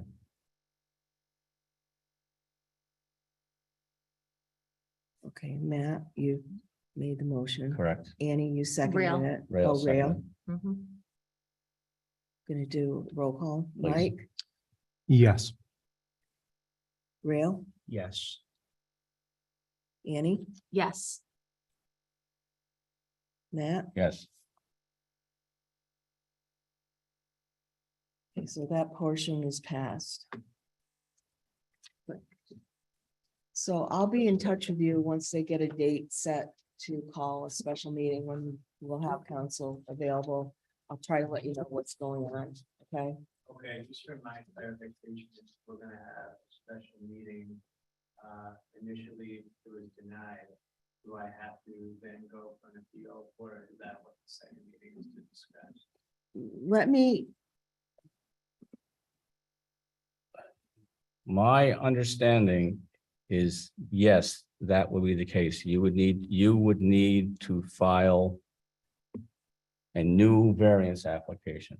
If the variance application which you filed has been acted on by the board, and since it was a split vote, it did not pass. So per council, that is the end of the board's action on that variance application, unless you decide you want to appeal that decision. And what do I have to do to appeal it? Is there just a form and then what do I do? there's not a form. I think you would just put it in like in a letter form to the board that you're appealing their decision. And then we'll get it back on an agenda for whenever that is. If you are appealing, you may want to discuss this with your counsel before you make the appeal, because it is a strictly legal procedure. Now, if he appeals, that's gonna be months. Correct? Or it could be at least a month or two. My understanding when I was on the other side of this table. Okay, was that it was going to delay my construction for a minimum of 3, more likely 6 months. So if he were to, I mean, it sucks because it costs $100 to apply for a variance. But if you were to apply for a setback of 35 feet or something, or 40 feet, Yeah. that To was. your point, and if I spoke with Ron, he got his opinion, maybe if he put it in writing, can we just continue It on sucks. this existing one? So We cannot continue on this existing one. We have acted on the existing application. That application is dead. Yeah. So like schedule wise, it would probably be more beneficial for him to apply for a new, slightly different variance, maybe modify it to work with Ron. And get that back on the docket and have another public hearing and just go through the same. Again, you We- can call, if you call a special meeting to say he puts in a new application, you call a special meeting to go over that. You can then call a second special meeting for the public hearing. I think he's got to go through a public hearing again. You would have to go through a Yes. public hearing because it would be a new But application. you yes. could do it like 2 weeks from the date of that special meeting, rather than make him wait that full month. As long as long we as meet the I have- requirements for public notification. Yeah, I have to have 10 days to get the public notice out by mail, 5 in the paper. So there's nothing we can accomplish by having a special meeting at this point. unless we have it next week. Because if it's been acted upon by having a special meeting, there's nothing we can do but discuss it and further. Correct? Not even discuss it. There's no point in discussing. Yeah, It so would be, if we hold a special meeting, it would be to discuss a new variance application. yeah, so we don't even need to call a special meeting. I mean. We're talking about it, but we don't, No, I we mean, need to, I could have a new application within a few weeks. have a new application in tomorrow. Probably so within- our special meeting is to expedite the time of having his meeting Correct, or his thing. correct. So it's not like we're saying you gotta come with proof or with any specific person. You're gonna apply for a new variance. We're gonna try to get it in as soon as possible, That's a good idea. like next week or whenever. So we still have the 10 days for the public hearing. And then request the public hearing immediately if we can. Within, 10 days later, I right? have to have 10 days to get it. It has to be in the mail 10 days before the public hearing. So I've got to have time to prepare it and get it in the mail, 10 So days. today before. is the 8th. Can we set? Would you be able to do a new application for a new variance by next week? Okay. Do we I have need a, to, I am seriously booked for the next 2 weeks. So I need to check my schedule, and I'm not willing to commit to anything right now. If we can get, we don't need you. We can, if we have quorum, that's not nice. it's not nice, but it's reality. Well, then I'll take the next step. Mr. Smile's not available the last week of the month. We Same. only need quorum, right? So as long as we can achieve quorum, it doesn't matter who it is, as long as it's a zoning board member. Then you won't have quorum because only 3 members, well, I take that back. If it's on a new application, yes, you may have quorum. We don't know about Mhm. anyone's availability. Right. Bottom line, he came prepared tonight. We were not prepared, so we should cater to him now, in my opinion. He came to a town, how long has this meeting been scheduled for? When was his public hearing scheduled? A month ago. He was prepared, we weren't. So why don't we cater to him? We weren't prepared because council wasn't available. 100%. 100, are you gonna question that? We Well, are were not able to prepared. talk to him. Right. It's not the same. It's not the same talking to somebody on the phone. He's like, I don't know. It's just not. It's not right, but that's what happens. He came prepared. We're not prepared. I disagree. It's okay. We can agree to disagree. That's why I run a board.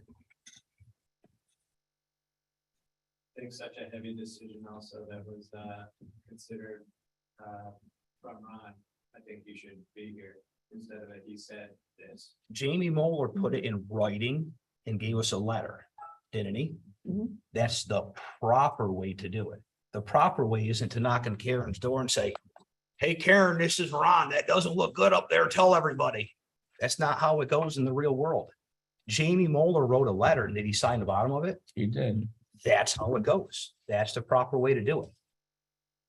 We're in a small town. Everybody knows everybody. It doesn't matter when it goes to court. Okay, all that discussion is wonderful, but it doesn't change anything. So. Can you put out an email to the board members to see when is it the next I have available? already committed to Thank that. you. Yes, I appreciate that. thank you. I just want to give the guy a fair case. This isn't right. Do you think it's right? I think Mr. Smile has been given a fair case. How far off the side of the road does the town own?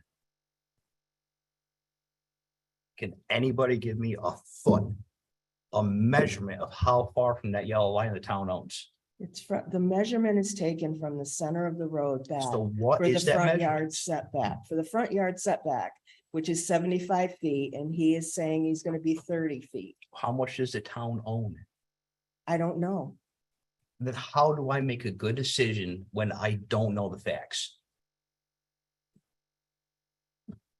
How much off the road is the town own? I'll ask again. Nobody knows. We're making decisions and we don't have Does the town facts. own, or does the town have right of way? It would be a right of way. It's not, the town does not own it, it's right of way. The town How has much, right of way. how much of the side of the road does the town have a right of way on? If it's 32 feet versus 31 feet, is that gonna make a difference? Good. Okay, I've committed to what I'm going to do at the end of this discussion. Okay. Next item on the agenda. Find it, where'd it go?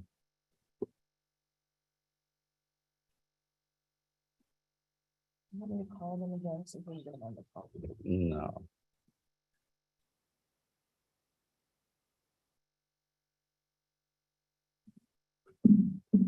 Has everyone had a chance to review the information that Karen sent you regarding the Dalaba request?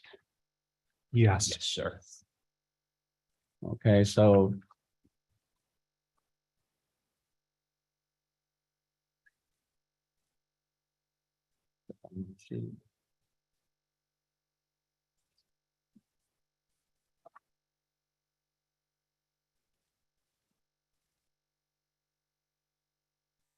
The Dalabas purchased a parcel. On, lost my sheet again. Excuse me, I wonder if we could speak to our concerns without interfering with the process that you're gonna go through. I know. The answer to your question is no. We publish an agenda. We follow the agenda. Trust me, I know it's painful to sit there through all this. Again, Speaking for myself, I have to move a little bit with my handicap. and to have an idea of a time. it depends on how much time we spend on the discussion of this next item. This is the last item on. It is not the last item. I beg your It pardon? is not the last item. After this, we have approval of minutes. We have old business and new business, and anything regarding proposed changes to regulations regarding short-term rentals will is covered under new business, which is the last item. The zone. My question is, you deal with variance, correct? People come to you and they ask for a change in variance? They ask for they can, our purpose, we are the zoning board of appeals. Our purpose is to act as pretty much a judicial body in deciding whether a variance is fair to the people or whether whether the zoning regulations are fair and equitable or a variance is justified. That makes sense to me. So you're somewhat limited your role. You recommend to the board, the town board, for action? If they. On You a, make action on the variance, but do you make regarding recommendations? short-term rentals, is that the subject of discussion? Yes, we make recommendations to the town board, and the town board can accept, reject, modify. We do not make changes. We do not make regulations regarding short-term rentals. I understand. That's my question. So our presence here is not of any value to you as a board. No, because what we will be discussing is zoning regulations, and this is not a public hearing. We are not accepting public input. Can we ask questions regarding specific zoning laws regarding, say, the inlet residential versus a common? Yes, that's fine. We will be discussing Hamlet residential and Hamlet commercial. If you need to get up and move, just Yeah, Go please ahead. feel free. Because we still have a little bit of discussion. We have, we have to get a room, we have to decide our time and where it can be used. I mean, this has been very interesting. I mean, but there's just so much I can see here. Did you want to ask any questions? You want to say? I have a sheet, I just lost it. Oh, okay. Thank you for answering. Oh, you're quite welcome.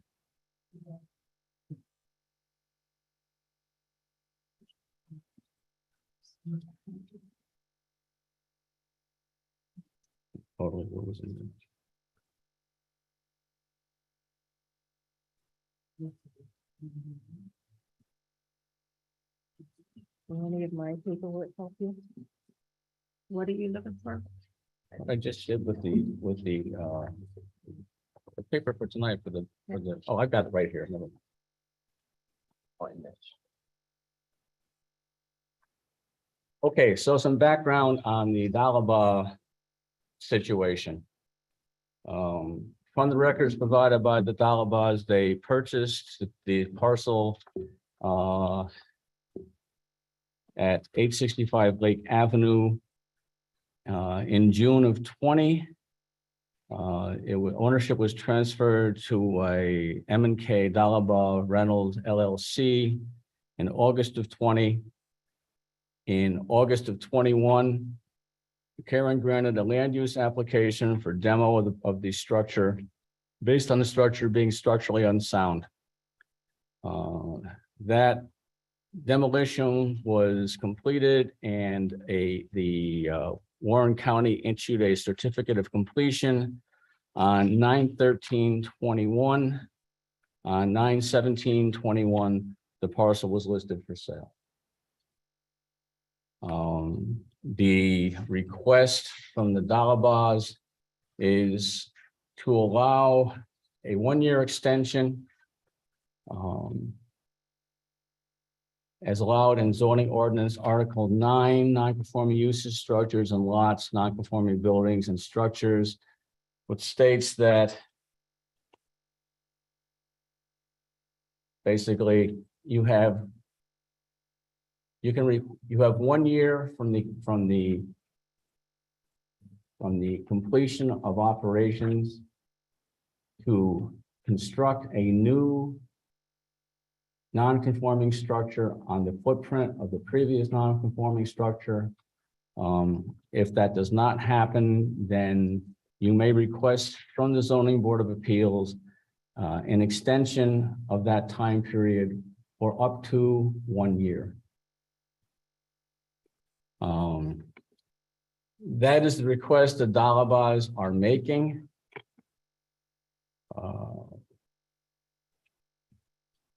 I've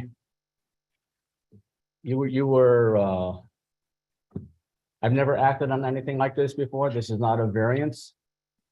I have never, and I've talked to Jamie, and I was with him on Saturday. I talked to Jim the other night, just asking him, have you ever done anything like this? And the answer was no. That being said, that doesn't mean that we're not going to proceed forward. One of the questions I had was, do we proceed forward when the Dalabas, neither the Dalabas nor the representative is present tonight? So per council, he said we were within our rights to table any action on this. I am present here for the meeting. This is Corinne Dalaba. I am here for the meeting present. What does it say for a name? It's a phone number. Okay. He just unmuted himself. He must be there. Want to find out if it's to do with this? It might be Yeah. that. Coincidentally. Japan. Hello, can you hear me? You just have to talk into here. Oh, Ask him to Just ask him to identify themselves. Hello, would you identify yourself, please? Hi, yes, this is Corinne Dalaba. It's just weird how you had to say it. Your device might be muted. Mine has like a thing by the audio, like a caution. Someone is trying to join by Hi, this Zoom. is It has Corinne a phone Dalaba. number, no identification. Can you please unmute yourself and try to identify yourself for us? Can we call the phone number? Now it's gone. Now it's gone. 79.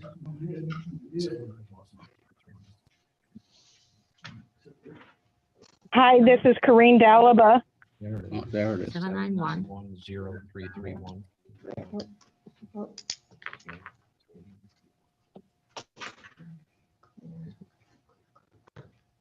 518-791-991.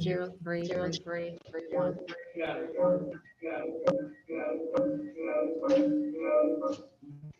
0331. Yes.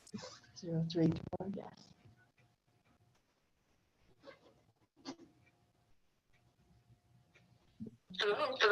Hi. Karen, this is Karen from the zoning office. I think you're trying to join in by Zoom. Karen, yes, this is Corinne Dalaba, and I am Zoom for the meeting. All right, I I was on mute and I don't believe you were here. no, I'm gonna put the microphone down by my phone and we'll try to talk to you that way, okay? Great, thank you. Thank you. Go ahead, Matt. Mrs. Dalaba, for the Mrs. record. Dalaba, the record, would you Summarize your request? Yes, we have removed the existing mobile home that was on our property. We've come up to the 1 year time frame for replacing that in the footprint, and we are requesting an extension, on a year extension to replace that in that footprint. So you're requesting an extension, a 1 year extension, so that you can replace the structure, the non-conforming structure. Whether we replace it right now, the property is for sale, or an existing owner has that option to replace that in that footprint.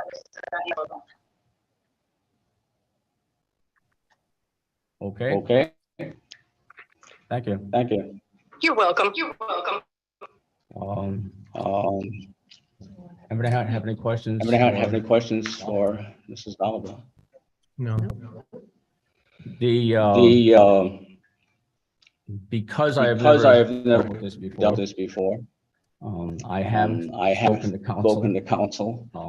This is not a area variance. So I was unsure as to how, if we granted this extension, how this would carry over. A variance goes with the parcel. Council has advised that if this was granted, it would be the same thing. This does go with the parcel. So the fact that the parcel is for sale, if we grant the variance, grant the extension, not variance. If we grant the extension and the parcel is sold, then the new buyers will have the remainder of the extension available to them to replace previous non-conforming structure with a new structure not to exceed the size of the previous non-conforming structure. If we all on the same page now? We all on the same page now? Okay. All right. All right. It took a while, Trust me. And the discussions with Karen is this question, when does that date begin? And previous precedent similar situations would be the 9/13 date that Warren County issued the completion for the demolition.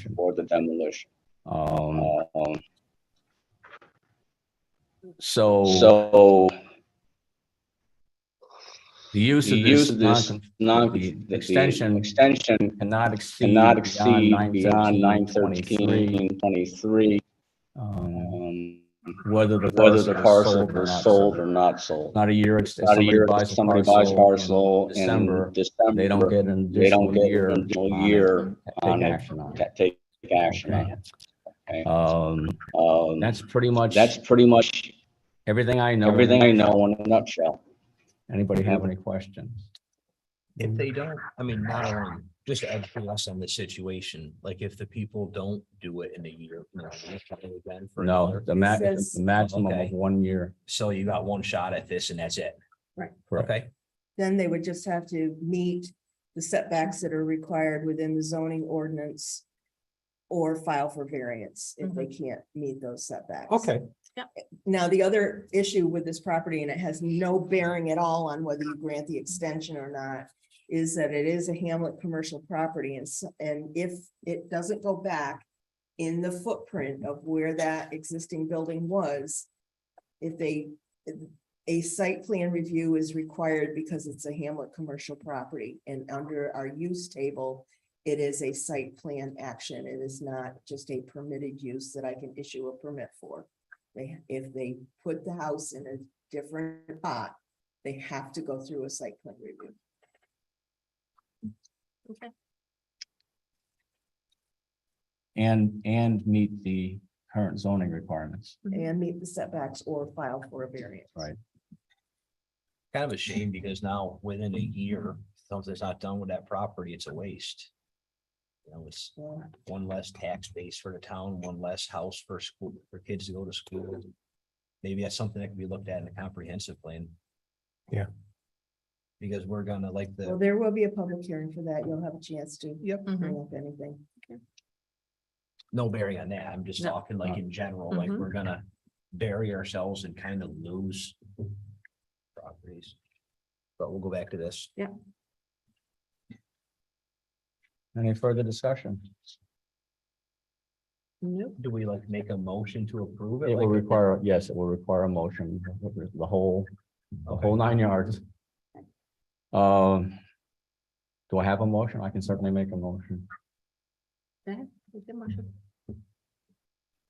Motion to approve the appeal.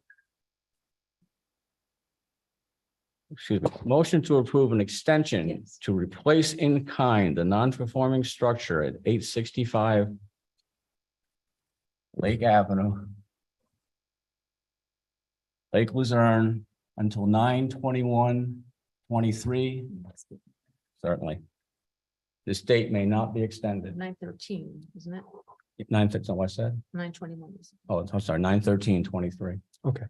Sorry. This date may not be extended. That is already stated in our ordinances, that I wanted to be attached to this. Yep. Motion. Have a second? I'll second. We're gonna do a roll call. Yep. Mike Bordeaux, Yes. Rail, yes. Annie, Yes. Matt. Yes. Okay, they approved it, Corinne. Okay, So thank you. I have a form that, I don't work until Monday, but I'll get it, I'll get you a copy of it, okay? I just have to Perfect. file it with the town clerk's office. Okay, thank you, Karen. You're welcome. Has everyone had a chance to review the minutes? Yeah, who typed them up? They were very detailed. Who do you think? Yeah, that was good. They were good. Anyone have any comments? No. Motion to approve the minutes of the August 11th, 2022 zoning board of appeals meeting. Prove them because I wasn't there. No, you No, have to you have abstain. to abstain. So I'll second the motion. Okay. I'm gonna do a roll call again, Mike. Yes. Rail has to abstain. Abstain. Annie, Yes. Matt, Yes. okay. Pass. That's three of us. Can we approve? 3 out of 5. 3 out of 5, it's a quorum, yeah. Old business, does anyone know how the construction on Potash Road is going? That the footings have been in, they have been in for a while. The last I've been through there was probably 3 weeks ago, and there was definitely start on the building process, on the carpentry process. Okay, thank you. New business. You're still awake, right?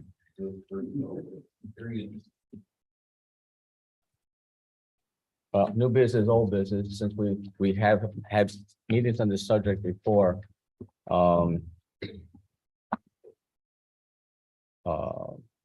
Short-term rentals. I was asked to attend a meeting with Karen, John, whose last name always escapes me. Karimsky. John Karimsky, the planning board chairman, Councilman Niles, and myself.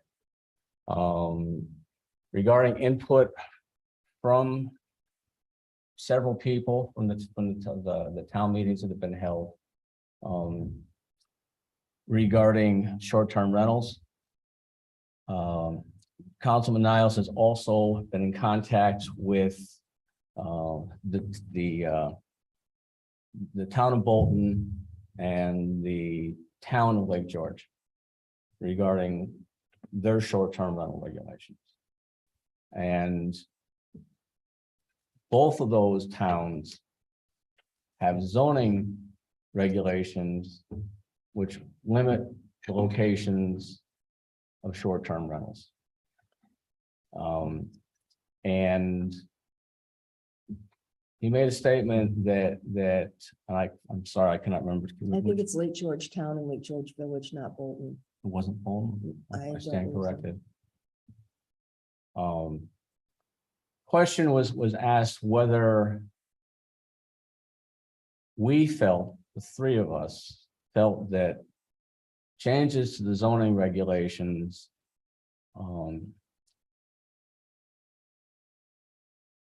were necessary in order to regulate short-term rentals.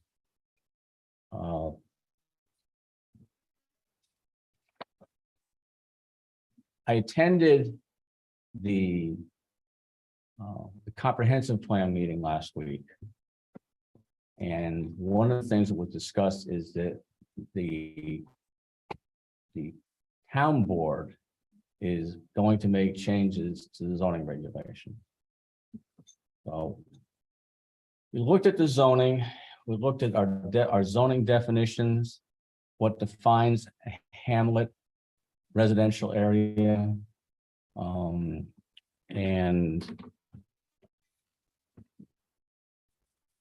yeah, my paper clip was still there. It's near the beginning, the definition of hamlet residential. Matt, when you get through that, there's a couple questions that I want to ask regarding hamlet residential and zoning. Certainly. That 25. 11. Thank you.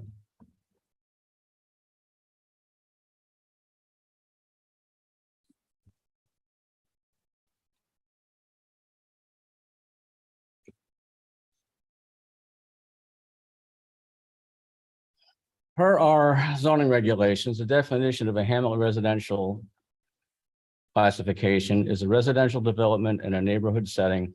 The purpose is to create a safe haven for people to live and conduct their domestic activities. A degree of privacy is expected, especially in the house and the rear yards. So, question that was posed by Councilman Niles to the rest of us was,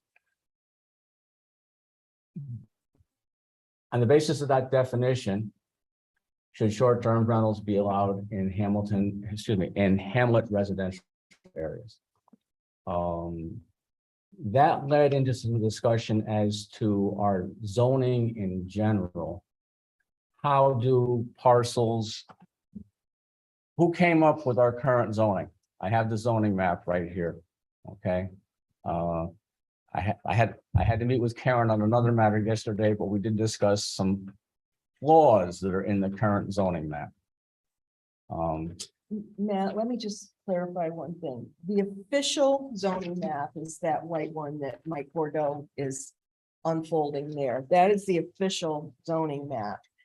The planning department for the county has printed us up a new zoning map, color coded with the districts on it. And this is the one that we have been using in our discussions Okay. about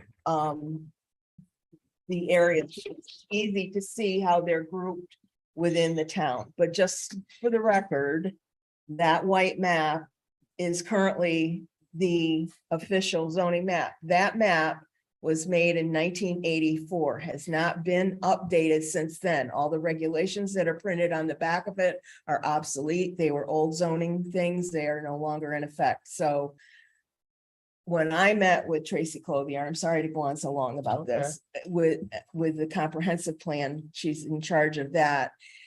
We talked about having a new zoning map made in this whole process of the comprehensive plan and changing the zoning ordinance. And that's one of the things that will happen. We will be getting a new official map at some point. The town has applied for a grant to work on updating the ordinance, and the mapping is going to be part of that if we're granted that, if we get the grant. Okay, I'm done, I think. No, you're not. So I don't want to cut you off, Matt, if you want to. Oh, please. Okay, I guess that sort of answers the question that, I'm not gonna lie, multiple people have brought to my attention. That about on the back of this map and the tourist home. If those zonings are obsolete, then it doesn't. It is, it's obsolete. Okay, That's from an old ordinance. Like I said, it was done in 1984, and there's been 2 or 3 ordinances since then. They just never adopted a new official map, map. okay. So one of the things we discussed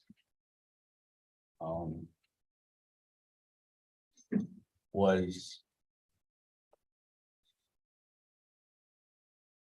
where do we rezone?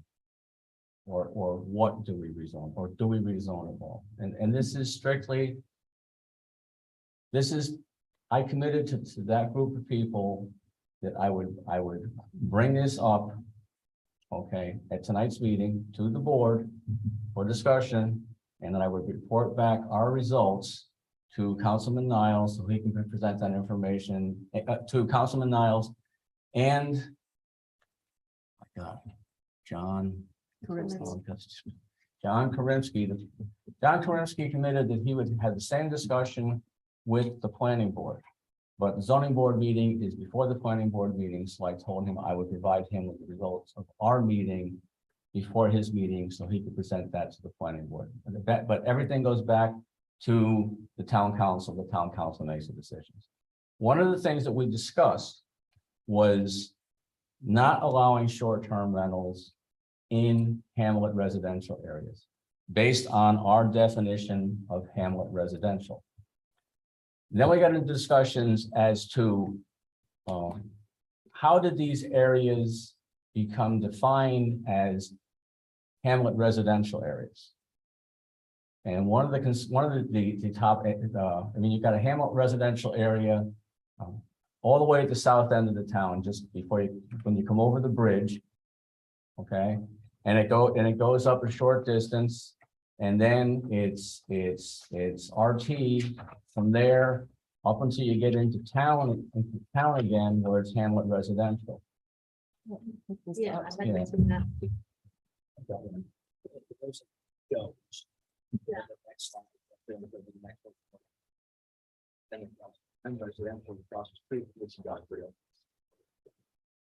You're not gonna. If they come over here, can we all speak into this one microphone? I want to make sure that this is, this is recorded.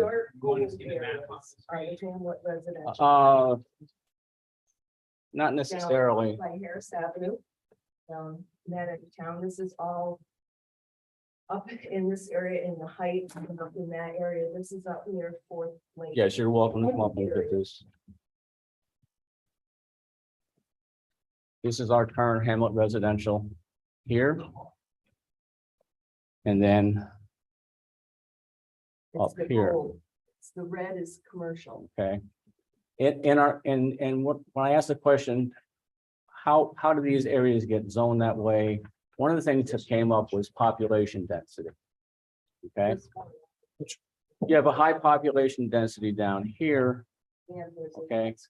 but you have just as high a population density, higher population density than some of these regions. When you get into the Pleasant View Drive location. But I will say that a lot of those buildings have come about since 1984. Since the actual, our zoning regulations were put into place and we decided what they were. Right. And the same thing up here in this section, coming off of East River.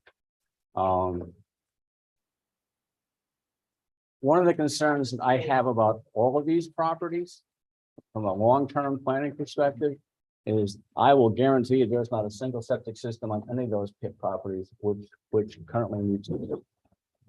And when you start jamming short-term rentals, a lot of people. It's not 4 or 5 people over a year. It's a bunch of people. Yes, and the system won't handle that. I agree. Won't handle that. So what we had discussed was extending the Hamlet residential area from where it currently exists, coming up all the way to the end of Pleasant View. Okay. And wait, there's more. Extending it from here down to White Birch. I think Okay. that's reasonable. When you look at the size of the lots that are there and the size that are required in the dimension tables, those smaller lots more fit Hamlet residential than residential town. Residential town requires an acre. Hamlet residential without town water, and the areas down in Pleasant View don't have town water.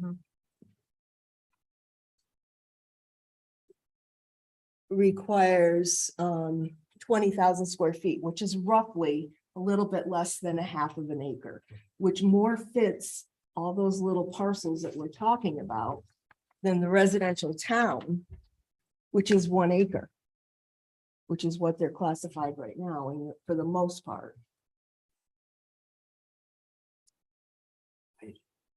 I mean, it's we're talking The about other- comprehensive stuff now where it's just discussion, but if we're changing all the zoning just to battle short-term rentals, this is a narrow.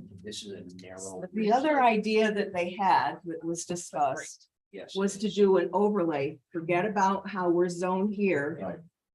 Come up with a new classification like short-term rental, put an overlay and pick and choose where in the town they would be allowed and where they wouldn't be allowed. Now, what Lake George Village did and Lake George Town, short-term rentals already existed when they put their regulations into effect. So they grandfathered in any that were there. But if the properties were later sold, they would no longer be allowed to be had in those areas that they zoned not allowable.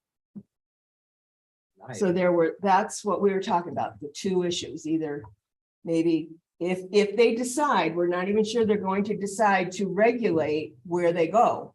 If they decide to regulate where they go, those are kind of the 2 options that we came up with, is picking a zone or 2 zones where they will or will not be allowed, or doing a complete overlay of the whole town and picking areas where they want them to be allowed and not allowed. those were the two options kind of that we came up with. So Thank you, because I forgot about the other one. Hamlet residential definitely borders most of the way around the actual Lake Luzerne And the river. and the river. Well, not all of the Not river. just a little bit. Down by me and Right. and all that good stuff, yeah. Is Lake Luzerne technically a protected watershed under the APA? Or under New York State? It is a watershed, Yeah. definitely. Is it protected? I don't, That I don't know what you Yeah. mean by that. I don't know. I don't know. The AP, just with the APA regulations and some of the issues that. are Well, going on, if right? if they fall in the APA, which not all of our land in town of Luzerne Yeah. is in the Adirondack Park.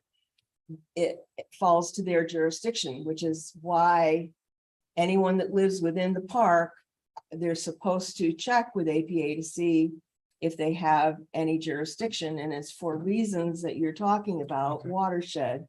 And that's one of the reasons why things get referred to the county as well, is because of watershed reasons, if you remember that instance that we had. Yes, I do. So I don't know if there's a protected watershed. I think Yeah. any watershed area is kind of protected at this Yeah. point. Because I wonder if that would make a difference if we did a zoning overlay for protection of the lake. Well, anytime we change anything zoning wise, we have to send that zoning on to other municipalities, to the county, to the Adirondack Park Agency, and get their input into the changes. Okay. So it's not that the town would just move forward without doing anything, but that's part of it, is they have to refer any proposed changes to other municipalities, including APA. I think we just need a firm set of rules for the Airbnbs or short-term rentals. It's just my opinion.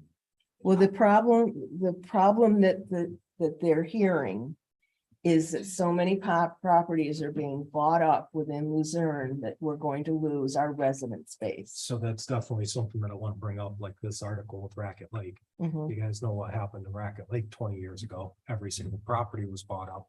Right now, okay, being an educator in the state, I have access to the state education database and I can see the enrollment in all the schools. Did a little bit of research on my own, went through places like Pasecco Lake Common School, Adirondack Park, Holland Patton, and there's a few others that are within lake areas in the park. Their enrollment is dying. In the school system with the families, the price of housing, most people are getting priced out of the housing in those That's one areas. of the issues that's been brought up. And in all honesty, it's, I hate to say this, it's the same issue we have here. Tell me a kid who's 18 that comes out of the high school down the road that can buy a house in town. I'm gonna tell you that there's probably none in the entire town. Unless their parents have a ton of money. And then what you're doing is you're pricing a lot of these families out that are invested in the community. I'm not saying anybody in general. Mhm. We're pricing these families out that are invested in the community, and then we're killing our school system. We're killing our town. Our town has sort of died with the IV shut off in 2002. And it's definitely something to take into consideration. Either way that we end up going with it. Do you have a neighborhood bill of rights established? Not to my knowledge. Or That's something that situation, you should bring up to the town board, but no, not do to you my have restrictions on a private road restrictions as far as. for the short-term rentals where you do? We have nothing on short-term rentals at this Right. point.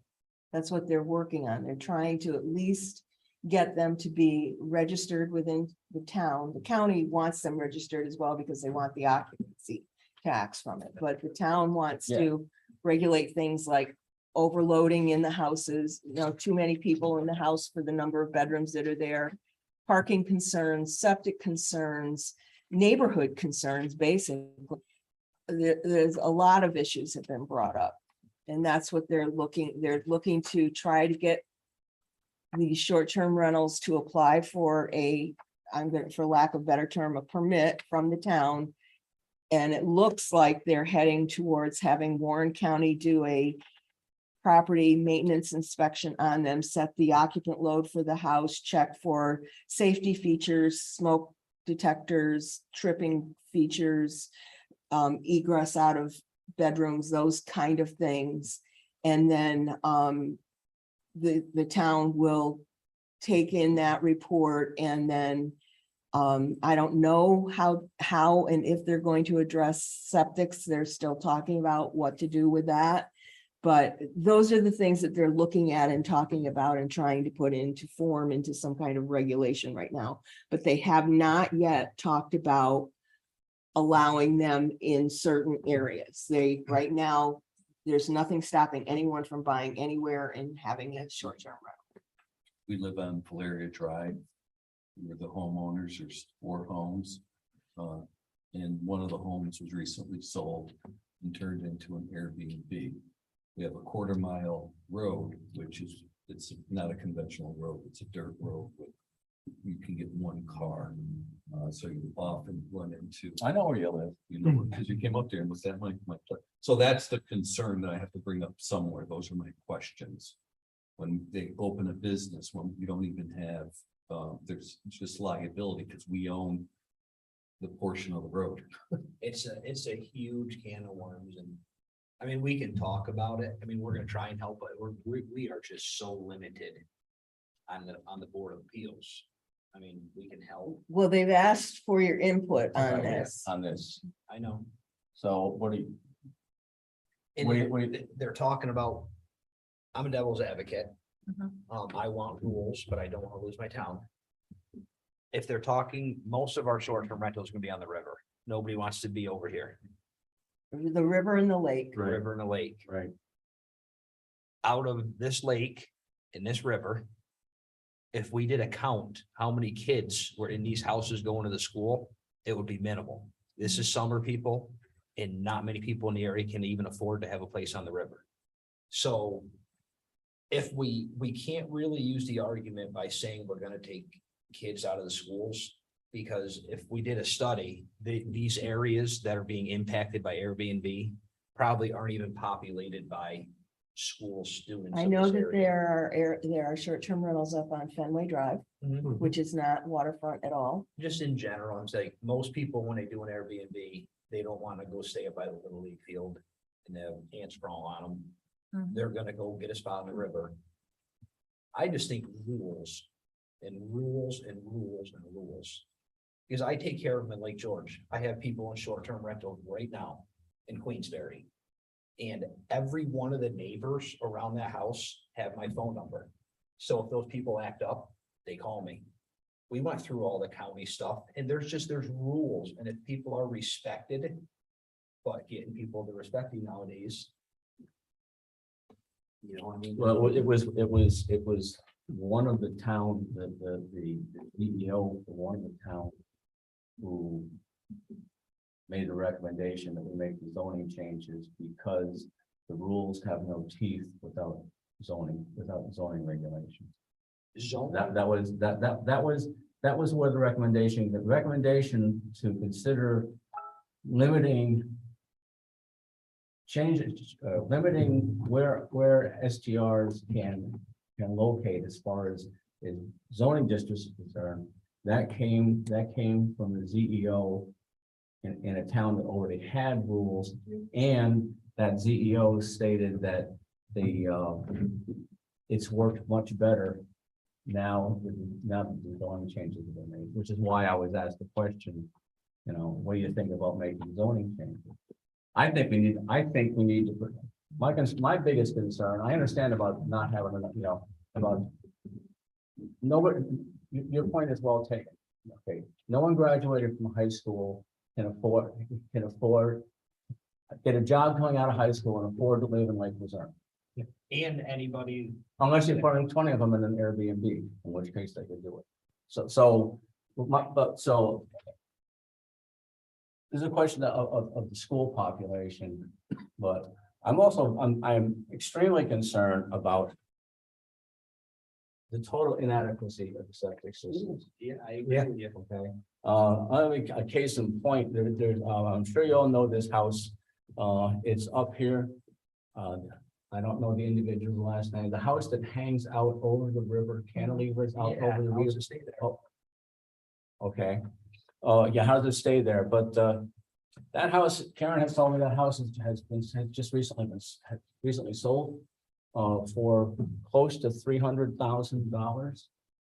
So to your point of a high school student, or high school graduate being able to buy that parcel is what? It's maybe 20 feet on one end, 30 feet long, and it comes to a complete point. Okay. My question is, and no one knows the answer to this, where's the septic system? A pipe that just discharges into the river? To those of us who happen to live down here and are fortunate enough to be able to afford waterfront, you know, I'd like Well- to limit the amount of sewage which is coming downstream to me. I had another call this week just to make a point on another property along the river there in that area that is for sale. And there were questions about septic and water. And it turns out that the water is being drawn from the river. And we're not sure where the septic is going. That's recycling, isn't it? Yeah, well, I can tell you, oh, I shouldn't really probably be saying this, It's but been in the name for years. I mean. The three houses on Bay Road right there, I can tell you, now granted, they may have changed by now. I can tell you back in 1986, all three of those dumped straight into the bay. I can tell you everything on Traver and Hill because I had a septic inspection. When there was issues with the draining, everything drains into the river. Everything drains into the river. Well, it's done it for years, so. Yeah. We're not gonna save it now. Can I make a Yes, sir. comment? What So is your I don't- name? My name is Jim Moralia. I live on Valeria Drive. I Okay. just moved here from Michigan.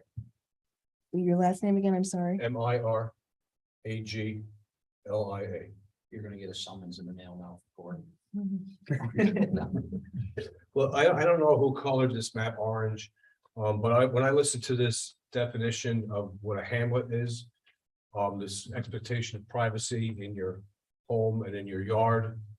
Well, these larger properties don't really, in my mind, make the cut, but right here on Valeria Drive, we've got 4 homes within 200, 300 yards.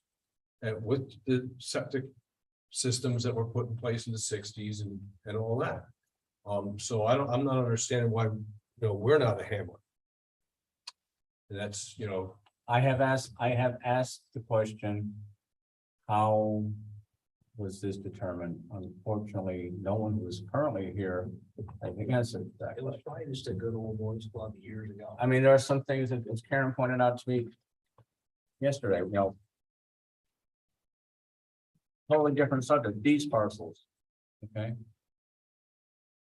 Why is this portion RU and this portion is RC on the same lot? It's based off who owned it back in the day and whose Oh. friends were on the town board.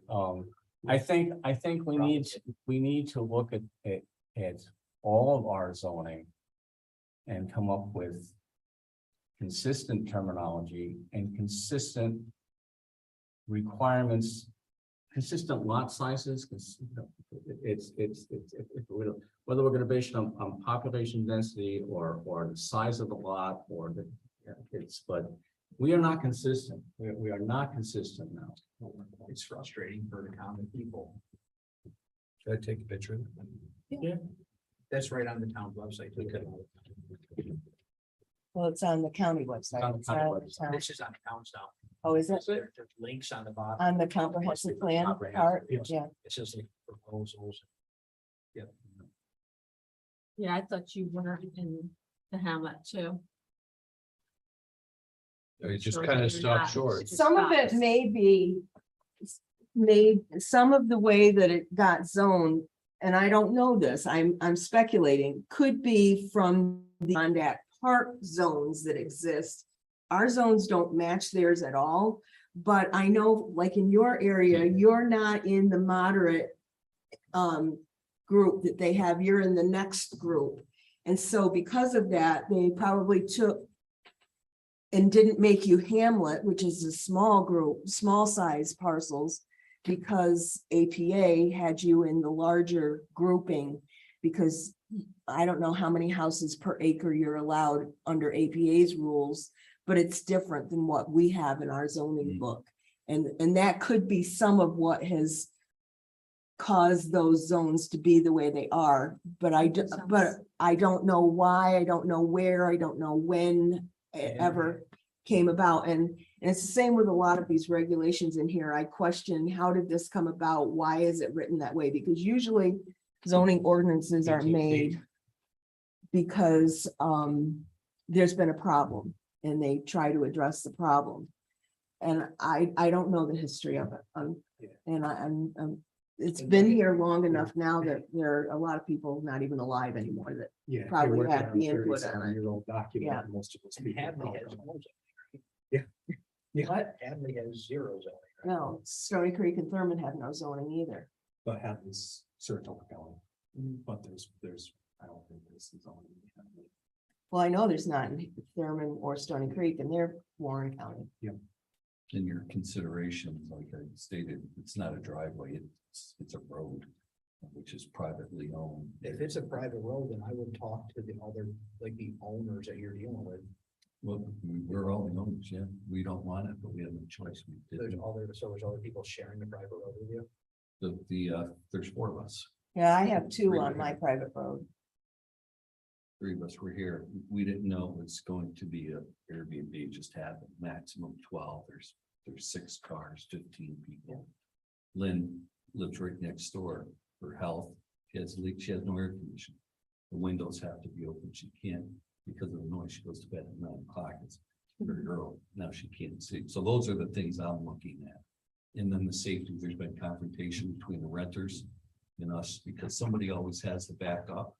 Because you get caught in the spot, like we know kind of where you can shimmy over, but then there's arguments and then there's liability because you're going off one side or the other. If you don't know how to back up, and you got to back up sometimes quite a bit of distance. People down behind the hardware store were having the trouble. I mean, I don't know if they listen or not, but a lot of people have problems, but nobody ever calls police. Nobody gets a police report. Well, I do know that there was problem up on Reed Drive over, not this last weekend, but the weekend before, the police got called twice. So, I mean, it starts getting on a record. And people's, if you're telling us your problems and you're venting and we're listening, but we can't do much. Maybe if somebody gets confrontational, just call a cop to deal with it, get it on record. Here, we're having a problem with short-term renters. That's just my opinion. I mean, get stuff on record. Yeah, we're gonna go through the process and try, meet, but it wasn't anything that was discussed with the homeowners. There was deception, so they're investors from another area. Yep. Revenue, they're commanding $1,400 a night. There's 15 people, it's on weekends and holidays. It's changed the whole makeup of our area. And we live there. Yeah, we totally understand because I know we're all disabled. Right. Right next to me. So far, no issues. So far, no issues. My neighbors did it for 2 weeks. I took care of that though. You have to be resourceful. If you can be resourceful, I can't give you advice. You can take care of it yourself. But Remember, you're on YouTube. that's okay. Yeah, I've called the property manager and, that seems. And Be when you get a group of resourceful. kids, what do you think a group of kids are gonna do? They're gonna stand like they're paying top price. I understand what they're doing. Mhm. They're loud, they're having fun, they want to make the best of it. That's why they're there, but it was totally the way that the homes are total disruption. Yeah. So, well, we'll work through it. So I'm gonna report back to Councilman Niles. That's how we discussed this, so what are your thoughts? I think if we're working off a 37-year-old zoning map, I think it's time to rezone. Just because, I mean, I'll give you, for instance, I grew up in Fourth Lake on Old Stage Road. When I grew up there was 3 houses on the road. Drive up now to the Warrensburg line, there's at least 75. Yeah. That could possibly, well, not, well, I mean, all the lot sizes are 5 acres plus, but there's a lot of houses on a 2.5 mile stretch of road now that, you know, weren't there 35 years ago. What are your feelings though about making areas where short-term rentals are allowed and not allowed? That's, You know, whether it's through zoning or through just creating non-short-term rental, My separate question non-short-term rental is if you're, category. because I'm here. And you're talking about creating that into a hamlet. What are you gonna do about the 7 Airbnbs that are already there? If you make that a hamlet and say you can't have Airbnbs there. well, No, what the- the other towns Right. did was if they were there, So that'd be great. they were grandfathered in, they had to register still. They were grandfathered in, but then if the property went up for sale after that, they were no longer allowed. New York State, no.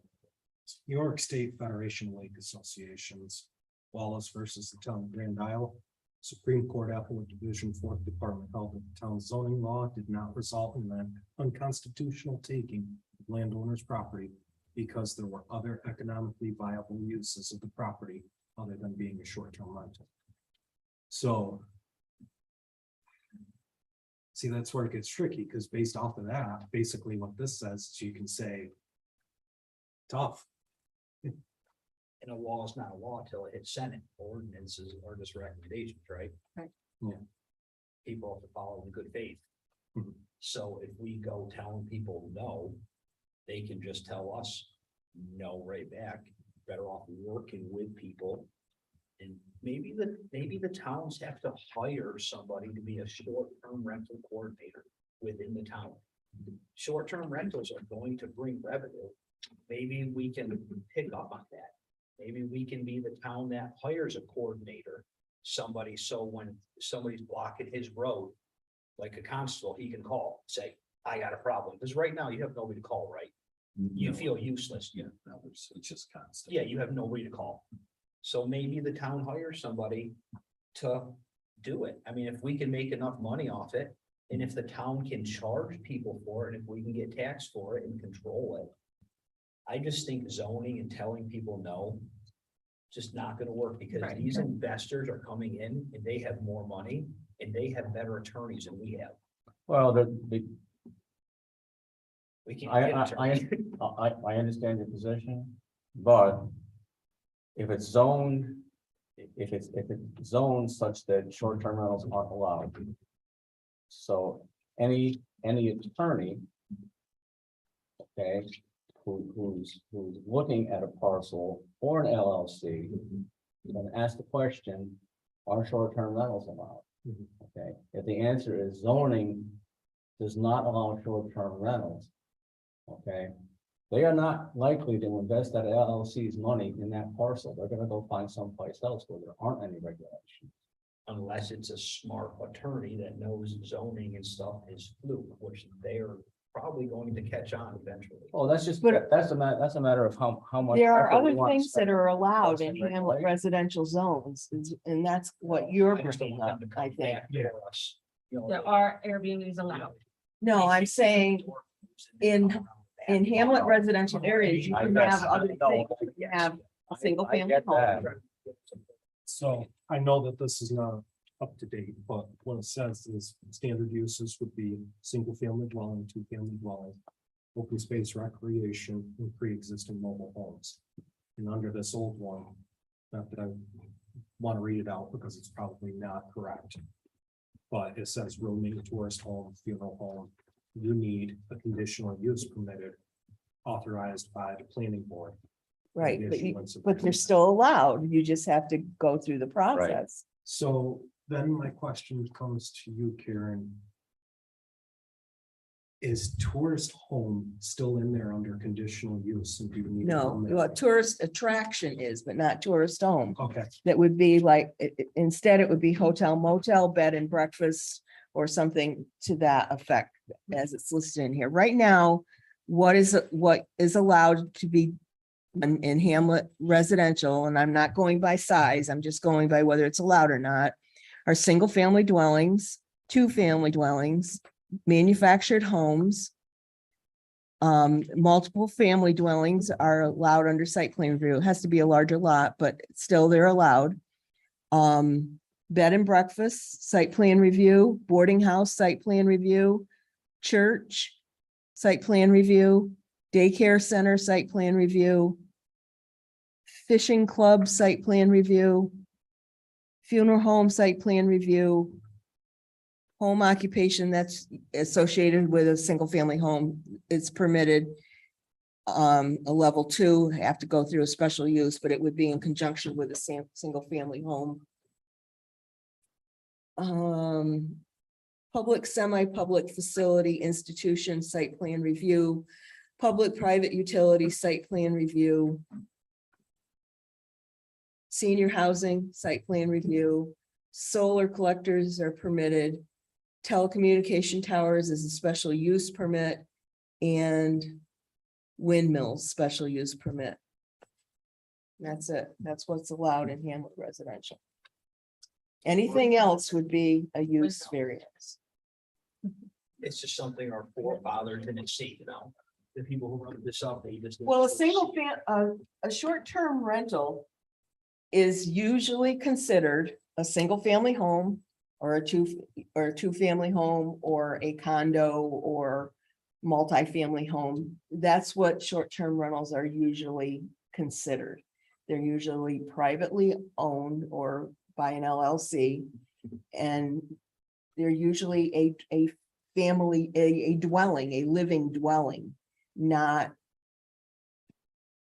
a hotel motel is not really considered a short-term rental, although they are turning into that in a lot of areas. A lot of people are using their hotel motels now as, like a short-term rental, but. Can we pause the discussion? Yeah. Thank you for doing all of this for us.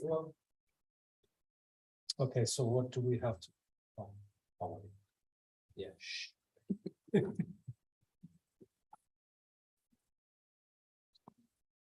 You can make your recommendations. They're gonna make meetings.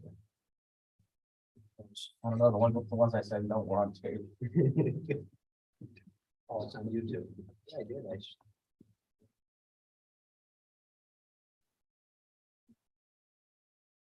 There's reasons I'm on good.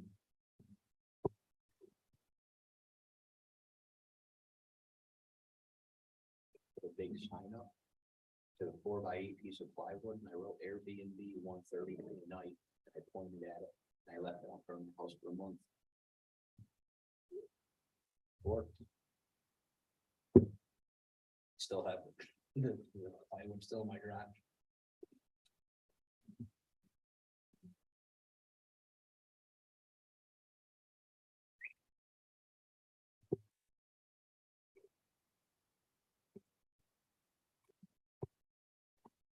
Let's go the distance here.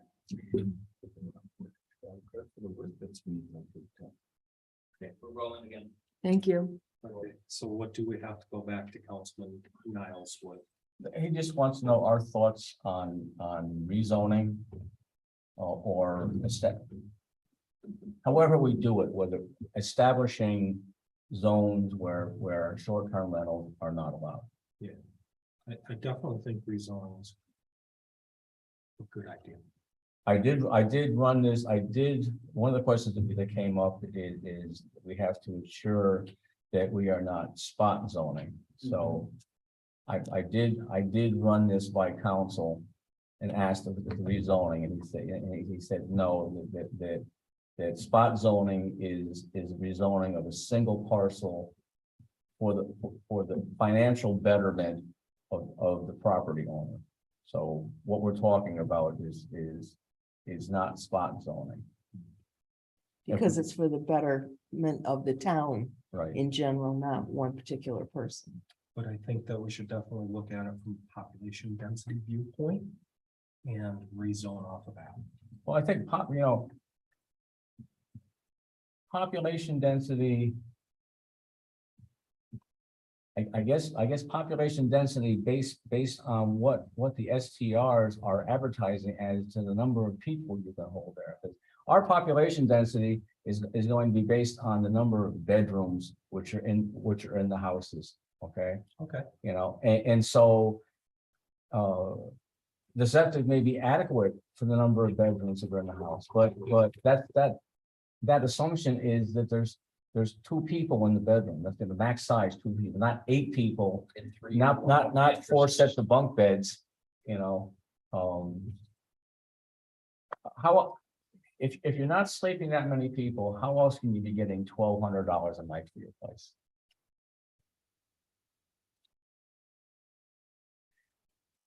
People out of the city that are willing to pay crazy money. Yeah, I mean, I see one, something like Georgia, people are paying 3, 4 a night.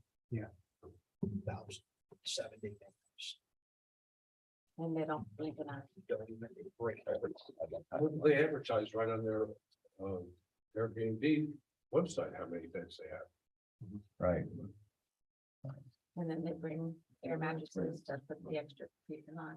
Well, some of that hopefully will be taken care of if the town, Hires a constable. no, if they do this permitting process and they bring the county in and they do a physical inspection of each house that is going to be a short term or is a short term rental, the county will be setting the occupant load of the house based on the number of bedrooms and the square footage of those bedrooms. That's how it's determined under the New York State Building Code, is by the number, by this. There's so much per person, so much square feet per person is required. So they're gonna look, measure, figure out how many people are allowed. If there's 3 bedrooms in each bedroom, and they also allow for someone sleeping like on the couch.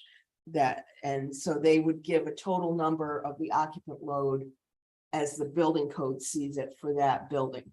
Now, that doesn't mean that the septic system is, because the septic systems currently, when you put in a septic system, they're designed by the number of bedrooms. If you have up to a 3-bedroom house, you only are required to put in 1,000-gallon holding tank. 4-bedroom house, you go to 1,250, 5-bedroom house, you go to 1,500, and so on. It changes by the number of bedrooms, not by the number of people. So there's a disparity there between number of people and number of bedrooms.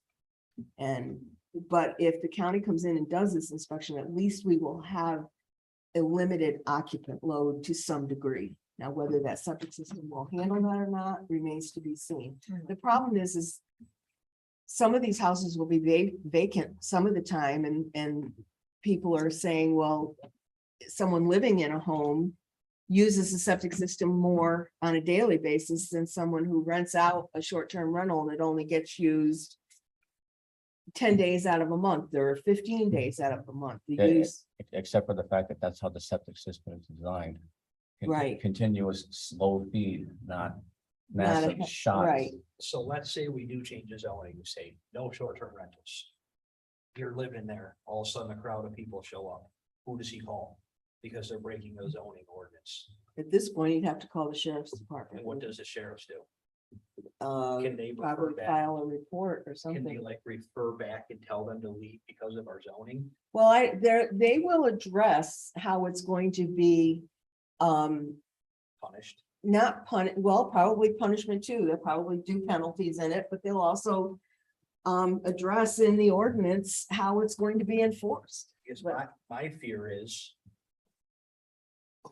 who are they gonna call? My neighbor's dog was chewing on my dog, and I called the warden that Lake Luzerne tells me to call, and the guy says, it's Saturday, I'll call you on Monday. Mhm. Okay, this is really what happened, so I I said, believe it. That's a personnel issue. though, that- I asked him, I said, what do I do? And he said, well, I'll talk to you Monday. I said, it's happening now. And he said, I'll call you on Monday, I don't work. And I said, can I shoot the neighbor's dog? I had every single state trooper and sheriff in my house in 5 minutes. It worked great. I didn't threaten, I just asked the question. But the sheriffs, then they came and took care of the dog. My question is, they're gonna call, they can't call the Ghostbusters,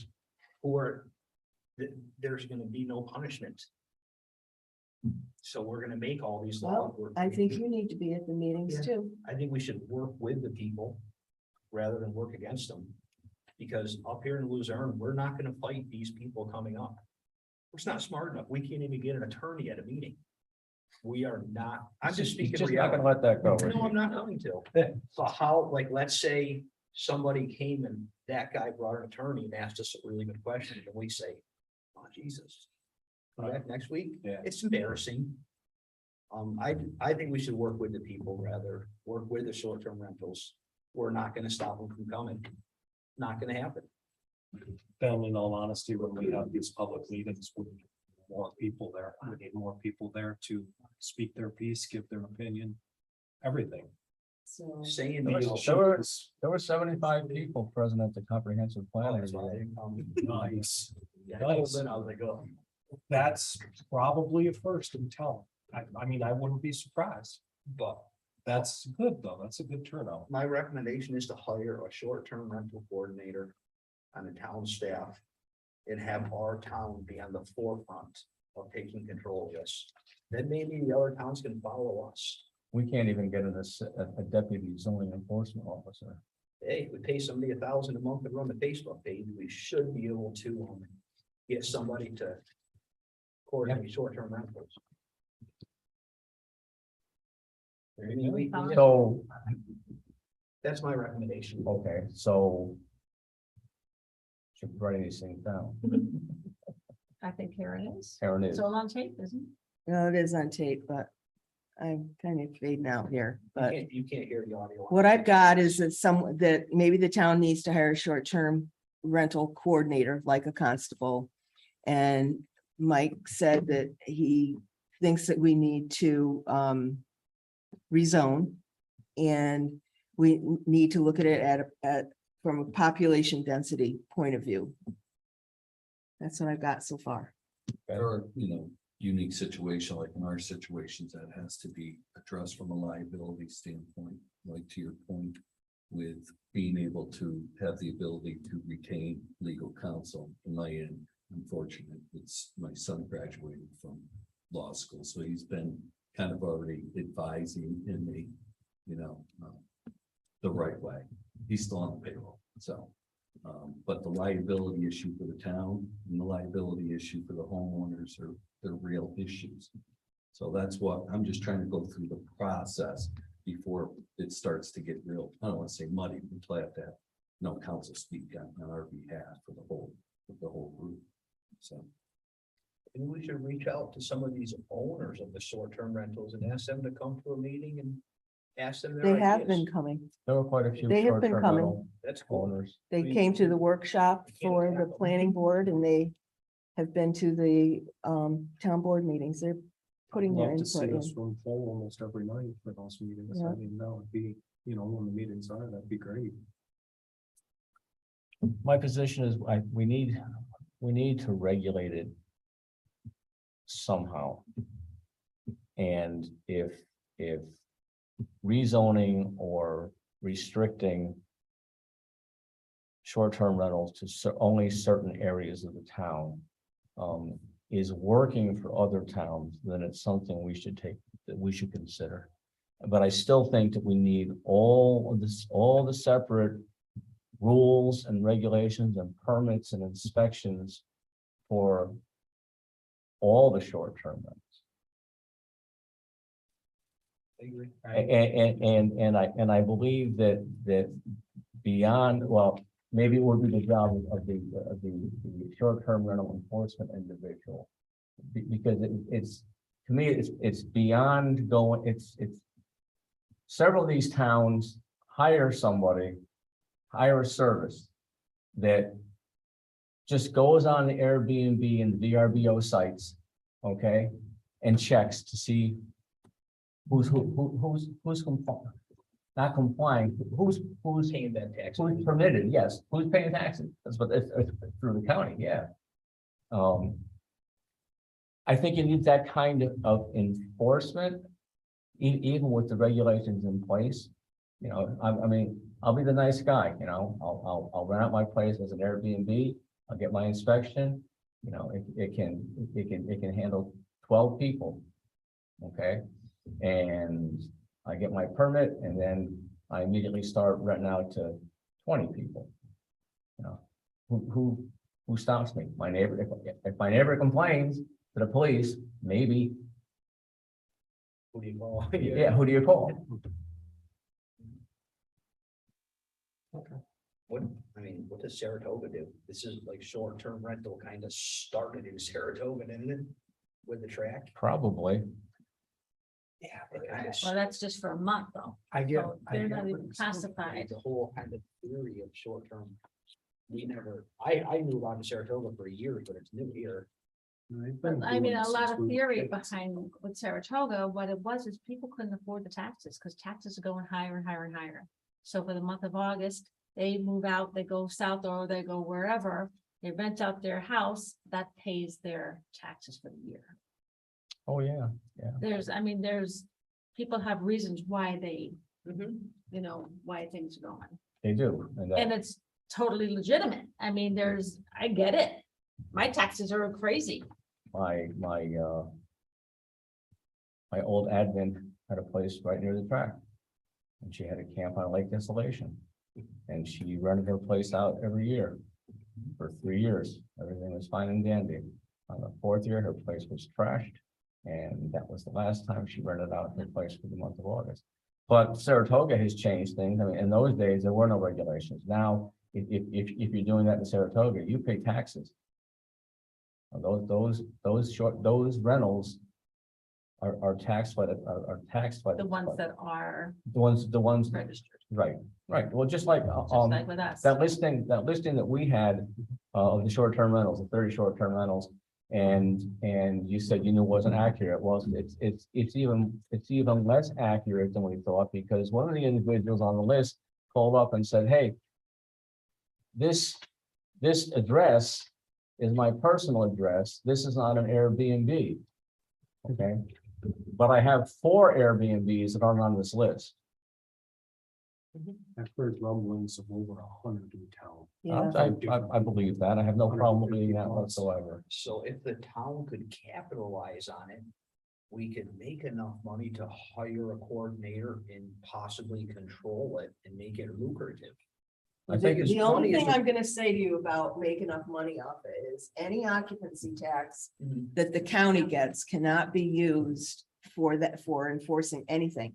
Occupancy tax has to be used solely And have a Lake Luzerne tax. to tourism. Which would be the permit. Could it be a If we did the a permit. fee that the? So, Annie, your thoughts? Yeah. I'm not in tourism anymore.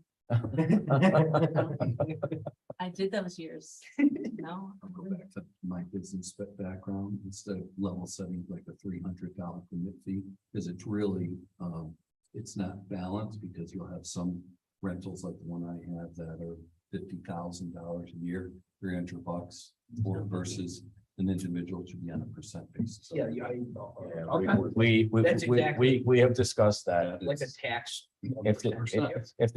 If the penalty is $100 a night, but I'm making 5, okay, so I'm still making a 4, That's right. you know, what do I care if you hit me with a $100 fine every day? That's definitely been discussed a lot. Favorite thing Annie said was, education over enforcement. If we could educate the people, and it's not gonna happen tomorrow. You know what I mean? I'm not against it. I think we're all trying to do the same purpose, objective is to. We set just don't some want it type of- next door to us. Yes. No, some guidelines. You know, that there's got to be a process with neighbors, private roads. Expectations need to be set. And That would be nice.